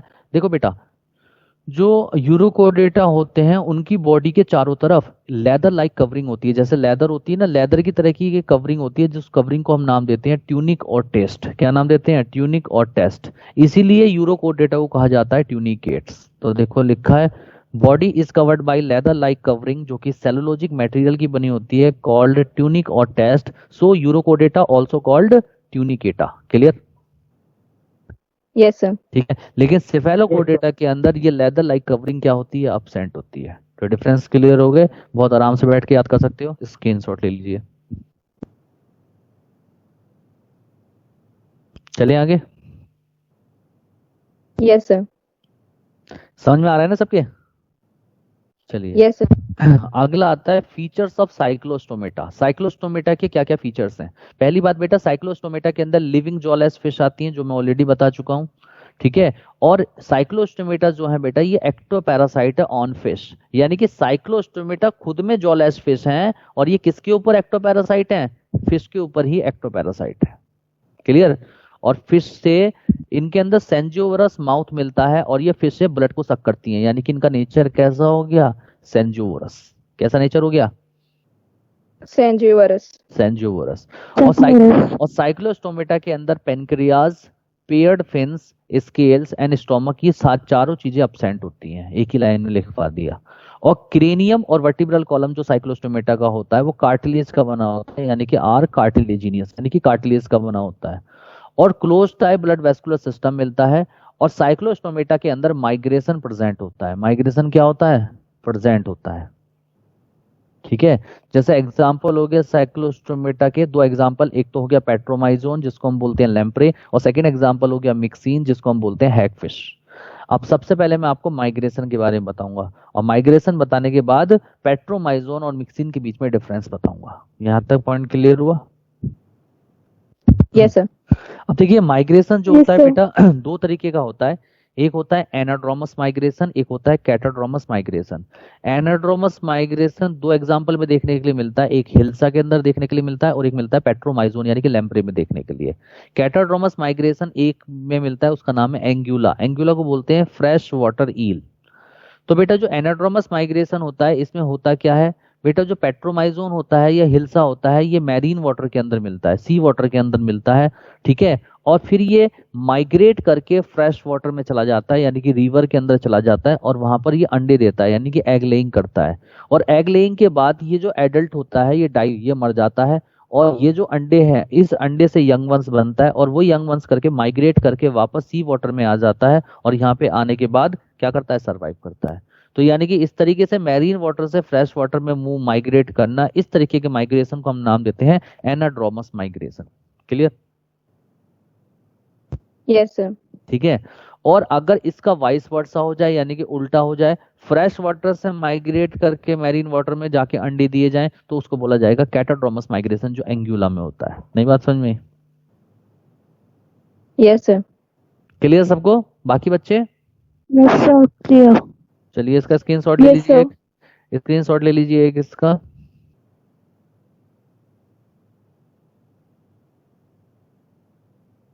हर एक पॉइंट का जिक्र किया जा रहा है, ठीक है। चलिए आगे। Yes sir. चलिए यस अब सर। बात करते हैं, अगला टॉपिक है difference between Petromyzon and mixing. दोनों ही साइक्लोमिस्टोमेटा के एग्जांपल है, हमें पता होना चाहिए कि पेट्रोमाइजोन और मिक्सिन में क्या डिफरेंस है। एक तो मैंने पेट्रोमाइजोन लिख दिया, दूसरी तरफ मिक्सिन लिख दिया। तो पेट्रोमाइजोन जो होता है found in marine water and fresh water both, यानी कि ये मैरीन वाटर में भी मिलता है और फ्रेश वाटर में मिलता है। लेकिन जो मिक्सिन है ये एक्सक्लूसिवली मैरीन है, यानी कि only found in sea water, यानी कि सभी मेंबर्स कहाँ मिलेंगे, सी वाटर में मिलेंगे, ठीक है, एक्सक्लूसिवली मैरीन है।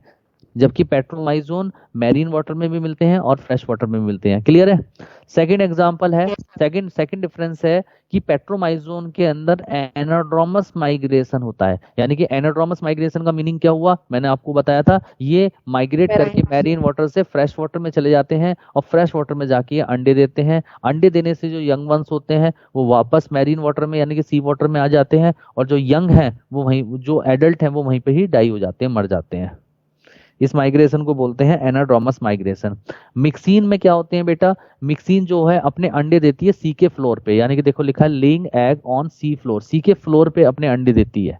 पेट्रोमाइजोन के अंदर 7 पेयर गिल स्लिट्स प्रेजेंट होते हैं, जबकि मिक्सिन के अंदर 6 to 15 pair gill slits present होते हैं। पेट्रोमाइजोन के अंदर 10 पेयर किडनी नर्व प्रेजेंट होती हैं, जबकि मिक्सिन के अंदर 8 पेयर किडनी नर्व प्रेजेंट होती हैं। पेट्रोमाइजोन में ईयर के अंदर 2 सेमी सर्कुलर कैनाल प्रेजेंट होती हैं, जबकि मिक्सिन के अंदर 1 सेमी सर्कुलर कैनाल प्रेजेंट होती है। पेट्रोमाइजोन का जो ब्रेन होता है वो वेल डेवलप होता है, जबकि मिक्सिन का जो ब्रेन होता है वो लेस डेवलप होता है। यहां तक तो डिफरेंस क्लियर हो गए? स्क्रीनशॉट ले लीजिए, फिर मैं नीचे चलता हूं।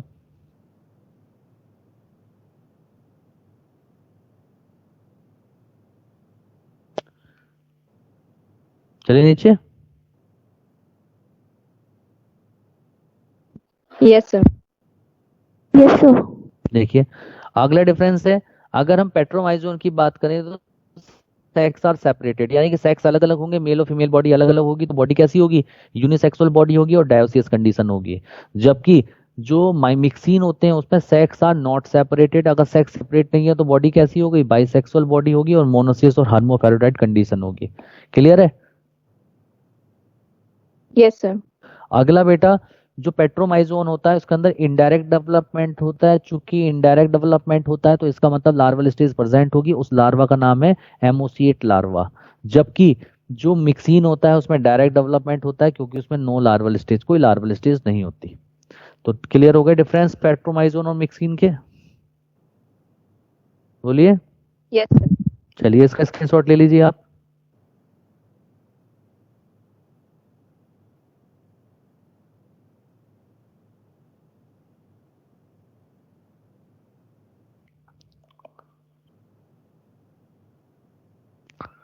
हो गया? चलिए अब स्टार्ट करते हैं पाइसीज में पाइसीज में एक एक करके हम बात करेंगे पॉइंट्स की, ठीक है। बताइए यहां तक आप लोगों को समझ में आया? Yes sir. चलिए अब छोटे छोटे पॉइंट्स की बात करते हैं। जनरल कैरेक्टर बताओ बेटा, पाइसीज डिप्लोब्लास्टिक है ट्रिप्लोब्लास्टिक है? ट्रिप्लोब्लास्टिक। सिमेट्री कैसी है इसमें? Bilateral symmetry. अरे याद है, सब लिखवा रखा है पहले? Yes sir. तो फिर कॉन्फिडेंस से बोलो ना, कॉन्फिडेंस से बोलो ना कि चीजें पता है। तो ट्रिप्लोब्लास्टिक है, बाइलेटरल सिमेट्री है। सिलोम कैसी थी? एंटीरोसिलोम, यानी कि यूसिलोम है। और tube with in tube body plan है, ऑर्गन सिस्टम ग्रेड है, और सेगमेंटेशन क्या है? प्रेजेंट। ये सारे इसके जनरल करेक्टर्स हैं। यस और सर। फिर और study of fish is called ichthyology. Fish की स्टडी को क्या बोलते हैं? इक्थियोलॉजी। अब Ichthyology। चूंकि इसके अंदर tube with in tube body plan है, तो बताओ 2 सेपरेट ओपनिंग होगी बॉडी के अंदर, सिंगल ओपनिंग होगी? 2 सेपरेट। तो देखो लिखा है digestive system complete with 2 separate opening, mouth and anus. Clear है सबको? Yes sir. अच्छा, अगर हम रेस्पिरेशन की बात करते हैं फिश के अंदर तो फिश में रेस्पिरेशन किसके थ्रू होता है? गिल्स। गिल्स के थ्रू होता है, यानी कि गिल्स के थ्रू होता है, except lung fish. Lung fish को छोड़कर बाकी सभी फिश के अंदर जो रेस्पिरेशन होगा वो किससे होगा बेटा? जल्दी बताओ। गिल्स के थ्रू होगा। लंग फिश कौन कौन सी होती हैं? एग्जाम्पल क्या है? देखो लिखा हुआ है लेपिडोसायरन, जो कि अमेरिका के अमेज़न में मिलती है, प्रोटोपिटेरस जो कि अफ्रीका में मिलती है, नियोसेरेटोडस जो कि ऑस्ट्रेलिया में मिलती है। ये तीनों जो है लंग फिश हैं, और ये लंग फिश जो हैं इनमें रेस्पिरेशन लंग के थ्रू होगा, और बाकी सभी जितने भी लंग फिश के अलावा फिश हैं सभी में रेस्पिरेशन गिल्स के थ्रू होगा। बात समझ में आई नहीं आई? सर बुक लंग्स इन तीनों के अंदर ही मिलते हैं? नहीं नहीं, बुक लंग्स अलग है बेटा, वो तो मैंने आर्थ्रोपोड से बताए थे ना। अच्छा ठीक है सर। ठीक है, तो लंग फिश। बात समझ में आई नहीं आई? तो रेस्पिरेशन अकर बाय लंग, और लंग किसका मॉडिफिकेशन है इसके अंदर? लंग फिश में modification of air bladder, air bladder का मॉडिफिकेशन है। अरे क्लियर है? Yes sir. ठीक है, चलिए अब बात करते हैं। ये छोटे छोटे पॉइंट्स जो है मैंने काफी जिक्र भी कर रखे हैं आपसे पहले। अच्छा, इसका स्क्रीनशॉट ले लीजिए पहले, अभी मत लीजिए स्क्रीनशॉट, रुक जाइए, इकट्ठा ही लीजिएगा। चलिए अब बात करते हैं सर्कुलेटरी सिस्टम की। बताओ बेटा, पाइसिस के अंदर कैसा सर्कुलेटरी सिस्टम है? क्लोज टाइप सर्कुलेटरी सिस्टम मिलता है, यानी कि blood flow in blood capillaries, blood capillaries के अंदर ब्लड फ्लो करता है। Yes. और कैसा सर्कुलेशन मिलता है? सिंगल सर्कुलेशन बता रखा है मैंने सब सर्कुलेटरी Yes, सिस्टम sir. में। Yes, और sir. 2 चैम्बर हार्ट मिलता है, 2 चैम्बर हार्ट मिलता है, except lung fish. Lung fish को छोड़कर सभी फिश के अंदर 2 चैम्बर हार्ट होता है, लंग फिश के अंदर 3 चैम्बर हार्ट होता है। कितना चैम्बर हार्ट होता है? 3 चैम्बर हार्ट होता है। चूंकि लंग फिश के अंदर 3 चैम्बर हार्ट होता है, इसीलिए लंग फिश को हम कनेक्टिंग लिंक मानते हैं between fish and amphibians. So it is connecting link between Pisces and amphibians. क्यों? क्योंकि एम्फीबियन के अंदर भी नंबर ऑफ हार्ट कितने चैम्बर कितने होते हैं? 3 होते हैं, और पलंग में भी 3 होते हैं, तो ये कनेक्टिंग लिंक हो गई। अरे नहीं, बात समझ में आई?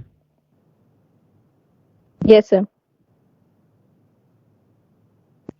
ठीक है। अच्छा, मैंने आपको ये बताया था कि फिश के अंदर वेनस हार्ट होता है, केवल इम्प्योर ब्लड एंटर करता है, याद करो, बता रखा है। Yes sir. यस सर, ठीक है। बताइए। Yes sir. चलिए स्क्रीनशॉट ले लीजिए।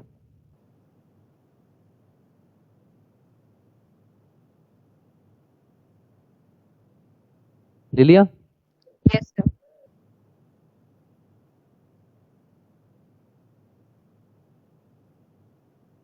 चलिए अब बात करते हैं एक्सक्रीशन की। तो बेटा फिश के अंदर जो एक्सक्रीशन होता है वो कौन सी किडनी से होता है? मीजोनेफ्रिक किडनी से होता है। कौन सी किडनी से एक्सक्रीशन होता है? क्या नाम है उसका? Mesonephric kidney. Mesonephric kidney. और आप लोग जानते हैं एक्सक्रीटरी मटेरियल की अगर हम बात करते हैं तो जितनी भी फिश हैं सारी की सारी पानी में मिलती हैं, और मैंने आपको कहा था एक्वेटिक एनिमल्स क्या एक्सक्रीट करते हैं? अमोनिया। क्या एक्सक्रीट करते हैं? अमोनिया। तो यानी कि ऑल फिश एक्सक्रीट अमोनिया, इसलिए नेचर में कैसी है ये? Ammonotelic, except Scoliodon.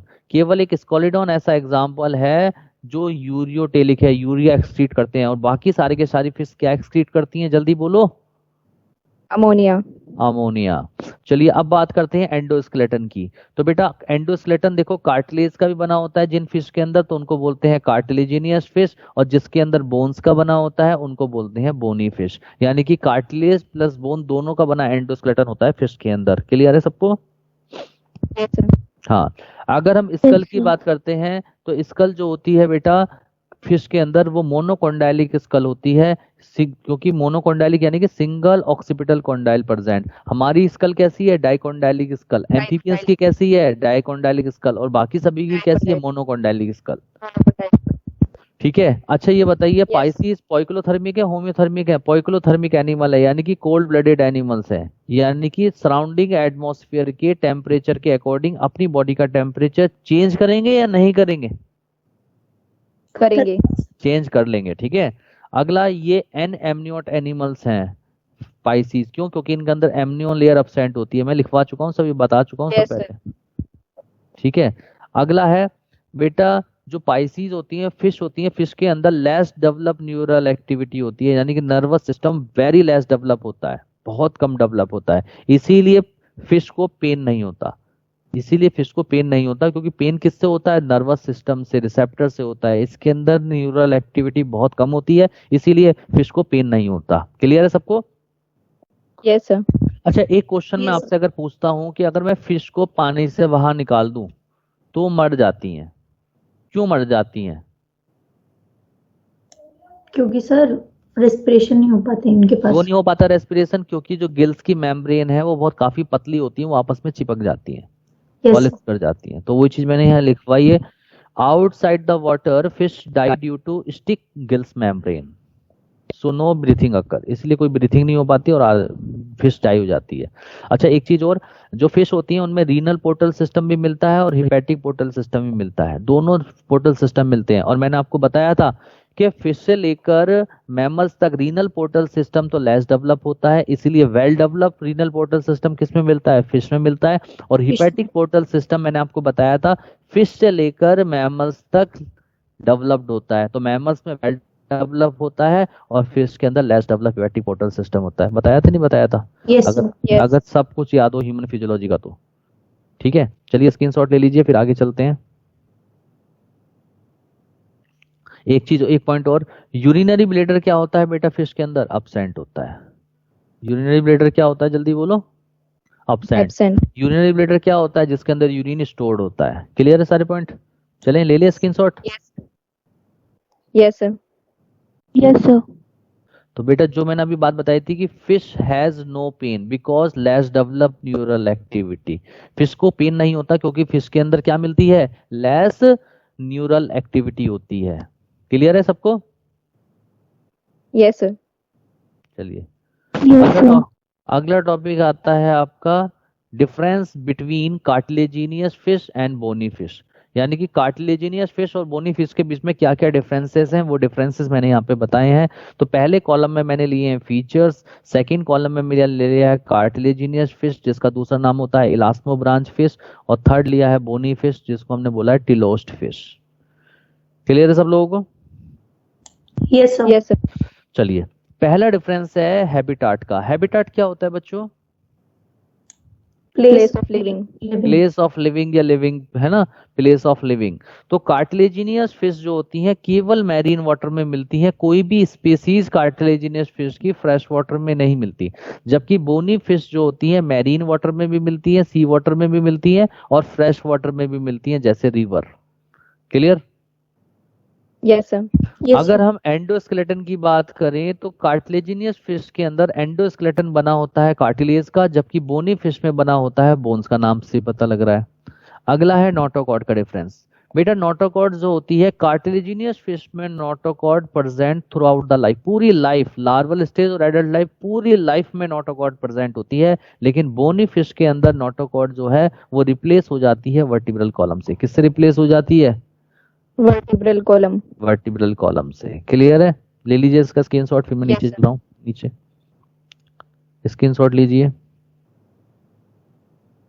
समझ में आ रहा है ना सबको? Yes sir.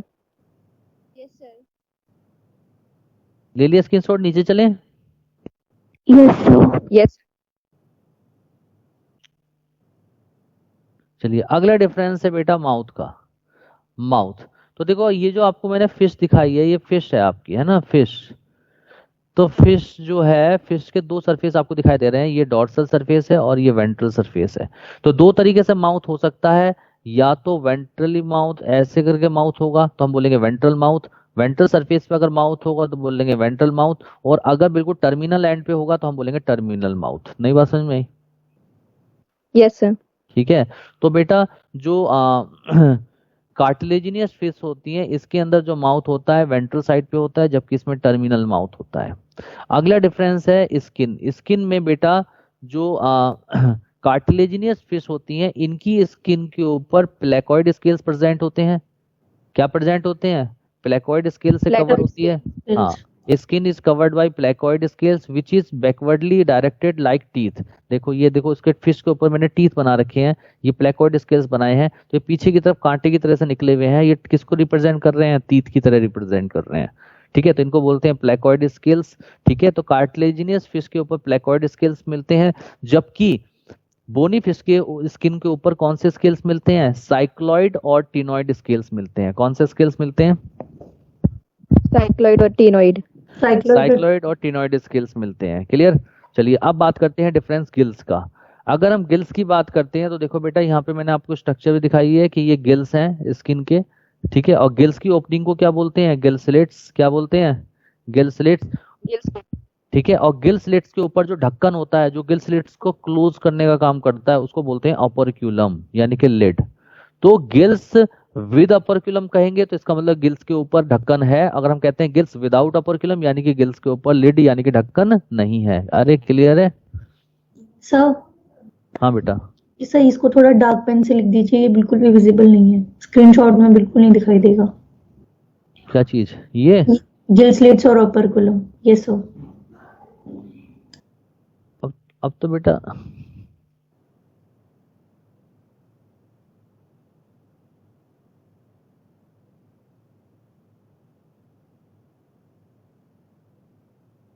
ये गिल स्लिट्स लिखा हुआ है,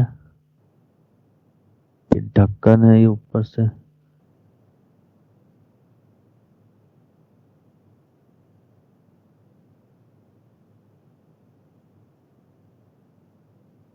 ठीक है, थैंक यू सर।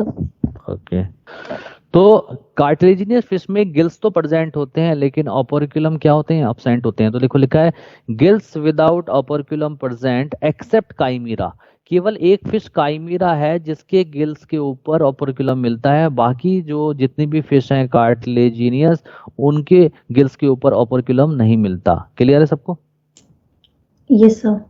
ठीक है, अब देखो इधर देखिए बोनी फिश में गिल्स विद ऑपरक्यूलम प्रेजेंट, यानी कि गिल्स के ऊपर अगर ऑपरक्यूलम प्रेजेंट है तो वो सब किस में है, बोनी फिश में है, और इसमें गिल्स विदाउट ऑपरक्यूलम है तो वो किस में है, कार्टिलेजिनियस फिश है। लेकिन काइमीरा एक ऐसा फिश है जिसके गिल्स के ऊपर ऑपरक्यूलम मिलता है, और गिल्स के ऊपर ऑपरक्यूलम मिलना किसके कैरेक्टरिस्टिक है, बोनी फिश की, कार्टिलेजिनियस फिश की, बोनी फिश की। इसीलिए काइमीरा को कनेक्टिव लिंक मानते हैं, connective link between cartilaginous and bony fish. Clear point. Yes sir. Yes sir. चलिए अगले डिफरेंस पे आते हैं। यहाँ तो इसका स्क्रीनशॉट ले लीजिए, पहले स्क्रीनशॉट ले लीजिए इतना।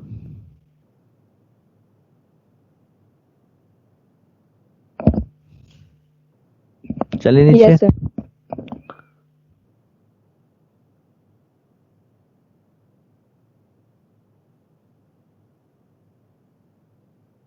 हाँ, अगला डिफरेंस है बेटा एयर ब्लेडर में।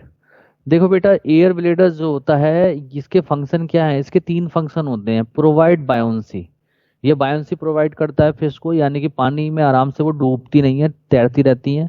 और एयर ब्लेडर से ही ऑडिशन में हेल्प करता है, आवाज को सुनने में भी हेल्प करता है एयर ब्लेडर, और होम्योस्टासिस में भी हेल्प करता है, बॉडी का इंटरनल एनवायरनमेंट को मेंटेन करने का काम भी एयर ब्लेडर करता है। ठीक है, तो जो कार्टिलेजिनियस फिश होती हैं उनके अंदर एयर ब्लेडर अब्सेंट होता है। तो जब एयर ब्लेडर अब्सेंट होगा तो बायोन्सी नहीं होगी उनके पास, तो वो डूब सकती हैं। तो ताकि वो डूबे ना, इसीलिए उनको कंटिन्यूअसली क्या करनी पड़ती है, स्विमिंग करनी पड़ती है। नहीं बात समझ में आई। Yes sir. तो देखो लिखा है absent, so they have to swim constantly to avoid sinking, ताकि वो डूब ना जाए इसलिए लगातार उनको क्या करना पड़ता है, कॉन्स्टेंटली स्विमिंग करनी पड़ती है। बात को समझ में आ रही है। जबकि बोनी फिश में एयर ब्लेडर प्रेजेंट होता है, इसलिए इनमें बायोन्सी बहुत अच्छी होती है। ठीक है, अगला है डिफरेंस फर्टिलाइजेशन। अगर फर्टिलाइजेशन की बात करें तो कार्टिलेजिनियस फिश के अंदर इंटरनल फर्टिलाइजेशन होता है यूजुअली, और बोनी फिश के अंदर यूजुअली एक्सटर्नल फर्टिलाइजेशन होता है। अगर डेवलपमेंट की बात करें तो कार्टिलेजिनियस फिश के अंदर यूजुअली इनडायरेक्ट डेवलपमेंट होता है, और बोनी फिश में यूजुअली डायरेक्ट डेवलपमेंट होता है। अगर हम ब्रीडिंग की बात करें तो कार्टिलेजिनियस फिश में यूजुअली विविपेरस हैं, यानी कि बच्चों को जन्म देते हैं, बर्थ यंग वंस, और बोनी फिश यूजुअली ओविपेरस होते हैं, यानी कि एग लेइंग होते हैं। बात समझ में आई या नहीं आई? Yes sir. बोलो। सारे डिफरेंस क्लियर है ना सबको, याद कर लेंगे सब लोग। Yes sir. यस चलिए स्क्रीनशॉट ले लो पहले इसका, क्योंकि नीचे वाला फिर दिख नहीं रहा है अभी। स्क्रीनशॉट लो।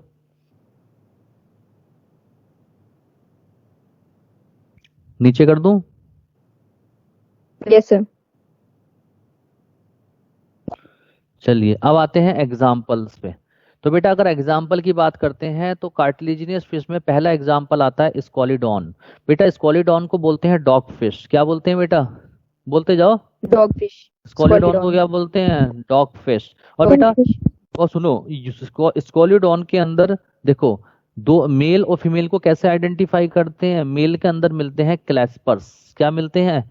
क्लैस्पर्स। तो जिस स्कॉलिडॉन के अंदर क्लैस्पर्स प्रेजेंट होंगे उन्हें बोलेंगे मेल स्कॉलिडॉन, और जिसमें नहीं होंगे उसे बोलेंगे फीमेल स्कॉलिडॉन। ठीक है। सेकंड एग्जांपल है प्रिस्टिस। प्रिस्टिस को बोलते हैं सॉ फिश। सॉ फिश जिस तरीके से आरा होता है, जैसे एक आरी होती है उसकी तरह इसका मुंह होता है लंबा सा, उसमें बड़े बड़े दांत होते हैं, उसको बोलते हैं प्रिस्टिस यानी कि सॉ फिश। अगला आता है टॉर्पीडो। टॉर्पीडो जो होती है बेटा इलेक्ट्रिक रे फिश होती है। इलेक्ट्रिक रे फिश इसलिए करते हैं क्योंकि इसके अंदर मिलता है इलेक्ट्रिक ऑर्गन, और वो इलेक्ट्रिक ऑर्गन किसका मॉडिफिकेशन है? मसल्स का मॉडिफिकेशन है, और वो प्रोड्यूस करता है इलेक्ट्रिसिटी। क्या प्रोड्यूस करता है? इलेक्ट्रिसिटी। इलेक्ट्रिसिटी प्रोड्यूस करता है। तो इलेक्ट्रिसिटी प्रोड्यूस करता है तो वो किसमें हेल्प करेगा? ऑफेंस में और डिफेंस में। अटैक करने में अटैक करेगा और बचाव करने में हेल्प करेगा। यस या नो? Yes sir. इसके बाद आता Yes, है sir. ट्राइगोन। ट्राइगोन को बोलते हैं स्टिंग रे फिश। स्टिंग रे फिश होती है बेटा, और ये पॉइजनस फिश है। इसके बाद आता है कारकैरोडॉन। कारकैरोडॉन को बोलते हैं बेटा ग्रेट व्हाइट शार्क, और ग्रेट व्हाइट शार्क उसको ये फर्स्ट रैंक दी जाती है फॉर अटैक ऑन मैन। ये सबसे ज्यादा मैन के ऊपर अटैक करती है कारकैरोडॉन। अगली आती है काइमीरा। काइमीरा को बोलते हैं घोस्ट फिश। तो ये सारी की सारी फिश जो थी ये थी आपकी कार्टिलेजिनियस फिश। अगर हम बोनी फिश की बात करें तो बोनी फिश को 3 कैटेगरी में डिवाइड कर दिया, marine water fish, fresh water fish और aquarium fish. Marine water fish में 3 एग्जांपल आते हैं। एक्सोकॉइटस। एक्सोकॉइटस को बोलते हैं बेटा फ्लाइंग फिश। क्या बोलते हैं बेटा?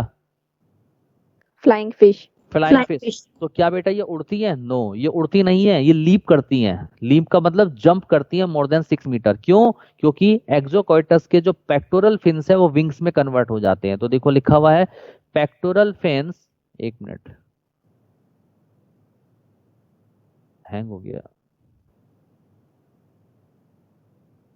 हाँ, pectoral fins modified into wings so it can leap more than 6 metre in air. बात समझ में आई नहीं आई? इनके Yes, sir. एक्सोकॉइटस के अंदर जो पेक्टोरल फिन्स हैं वो विंग्स में कन्वर्ट हो जाते हैं, जिसकी वजह से ये जंप करती हैं यानी कि लीप करती है मोर देन 6 मीटर। तो ऐसा लगता है उड़ रही हैं, इसीलिए इनको फ्लाइंग फिश कहते हैं।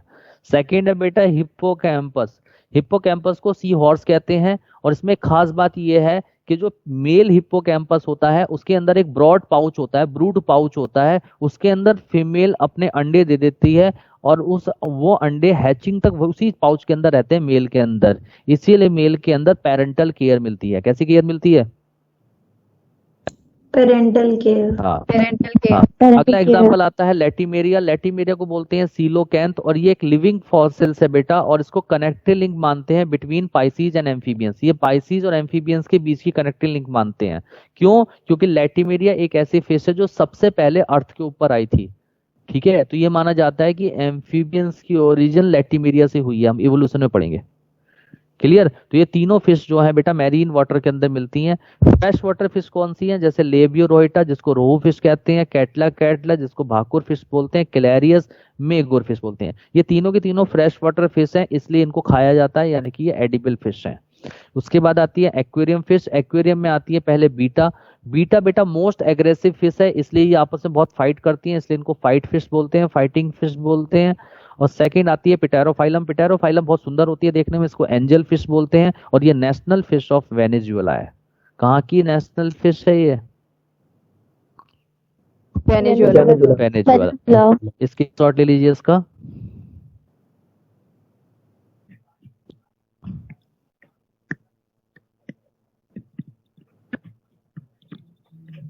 ले लिया सब लोगों ने screenshot? Yes sir. Yes sir. Yes sir.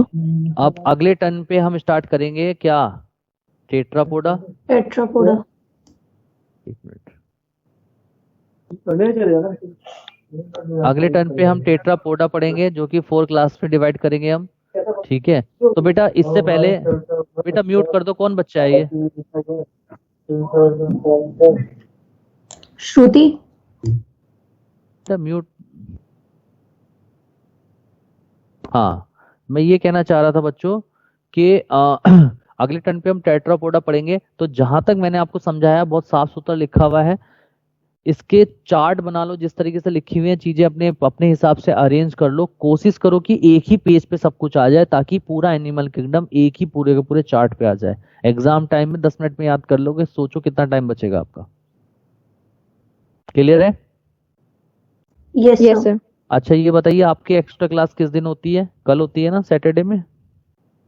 Yes sir. कितने बजे से कितने बजे तक? सुबह 8 to 8 से 10। 10। 8 to 10। तो कल मैं 8 to 10 ही आपकी क्लास रख रहा हूँ, ठीक है। मैं अभी डाल रहा हूँ कंफर्मेशन, सर। ठीक है। Okay sir. 1 मिनट में डाल सर देता हूँ। आप ये नोट्स पीडीएफ की फॉर्म में सेंड कर दोगे बेटा सर? मैं अभी पीडीएफ फाइल बना रहा हूँ, इसकी बन नहीं रही है, पता नहीं क्यों नहीं बन रही है। मैं एक बार ट्राई करता हूँ, अगर बन गई तो मैं सेंड कर दूंगा आपको अभी, ओके सर। ठीक है। वैसे बन जाएगी, मैं कोशिश कर रहा हूँ, वरना किसी और सॉफ्टवेयर से बनाऊंगा। मैं आपको क्लास पहले कंफर्म कर रहा हूँ। Saturday zoology class 8 to 10।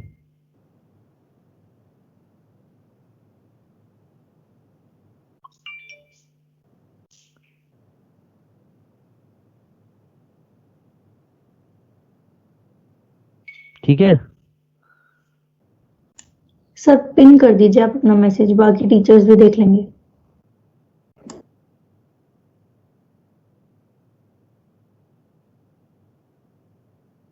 कर दिया पिन, ठीक है। Okay sir. ठीक है, ठीक है। अब जहां तक मैंने आपको पढ़ाया है यहां तक सबको समझ में आया? किसी को कुछ पूछना है? सब क्लियर है? Yes sir. चलो फिर कल की क्लास में मिलते हैं 8 to 10, ठीक है। आप कल तक पढ़ाई सब सारे चार्ट कल बना लो। कोई भी चीज बेटा पेंडिंग नहीं छोड़नी है और हिम्मत नहीं छोड़नी है। लगातार मेहनत करनी है, काम करना है, थकना नहीं है, ठीक है। कल तक सारी चीजें बनाकर लाओ। बनाने से आपको याद हो जाएगी। कोई भी पॉइंट में दिक्कत है कल मुझसे पूछो, उसके बाद हम नेक्स्ट क्लास स्टार्ट करेंगे, ठीक है। Okay sir. चलो। Smash the like button and also subscribe Mystery Notebook.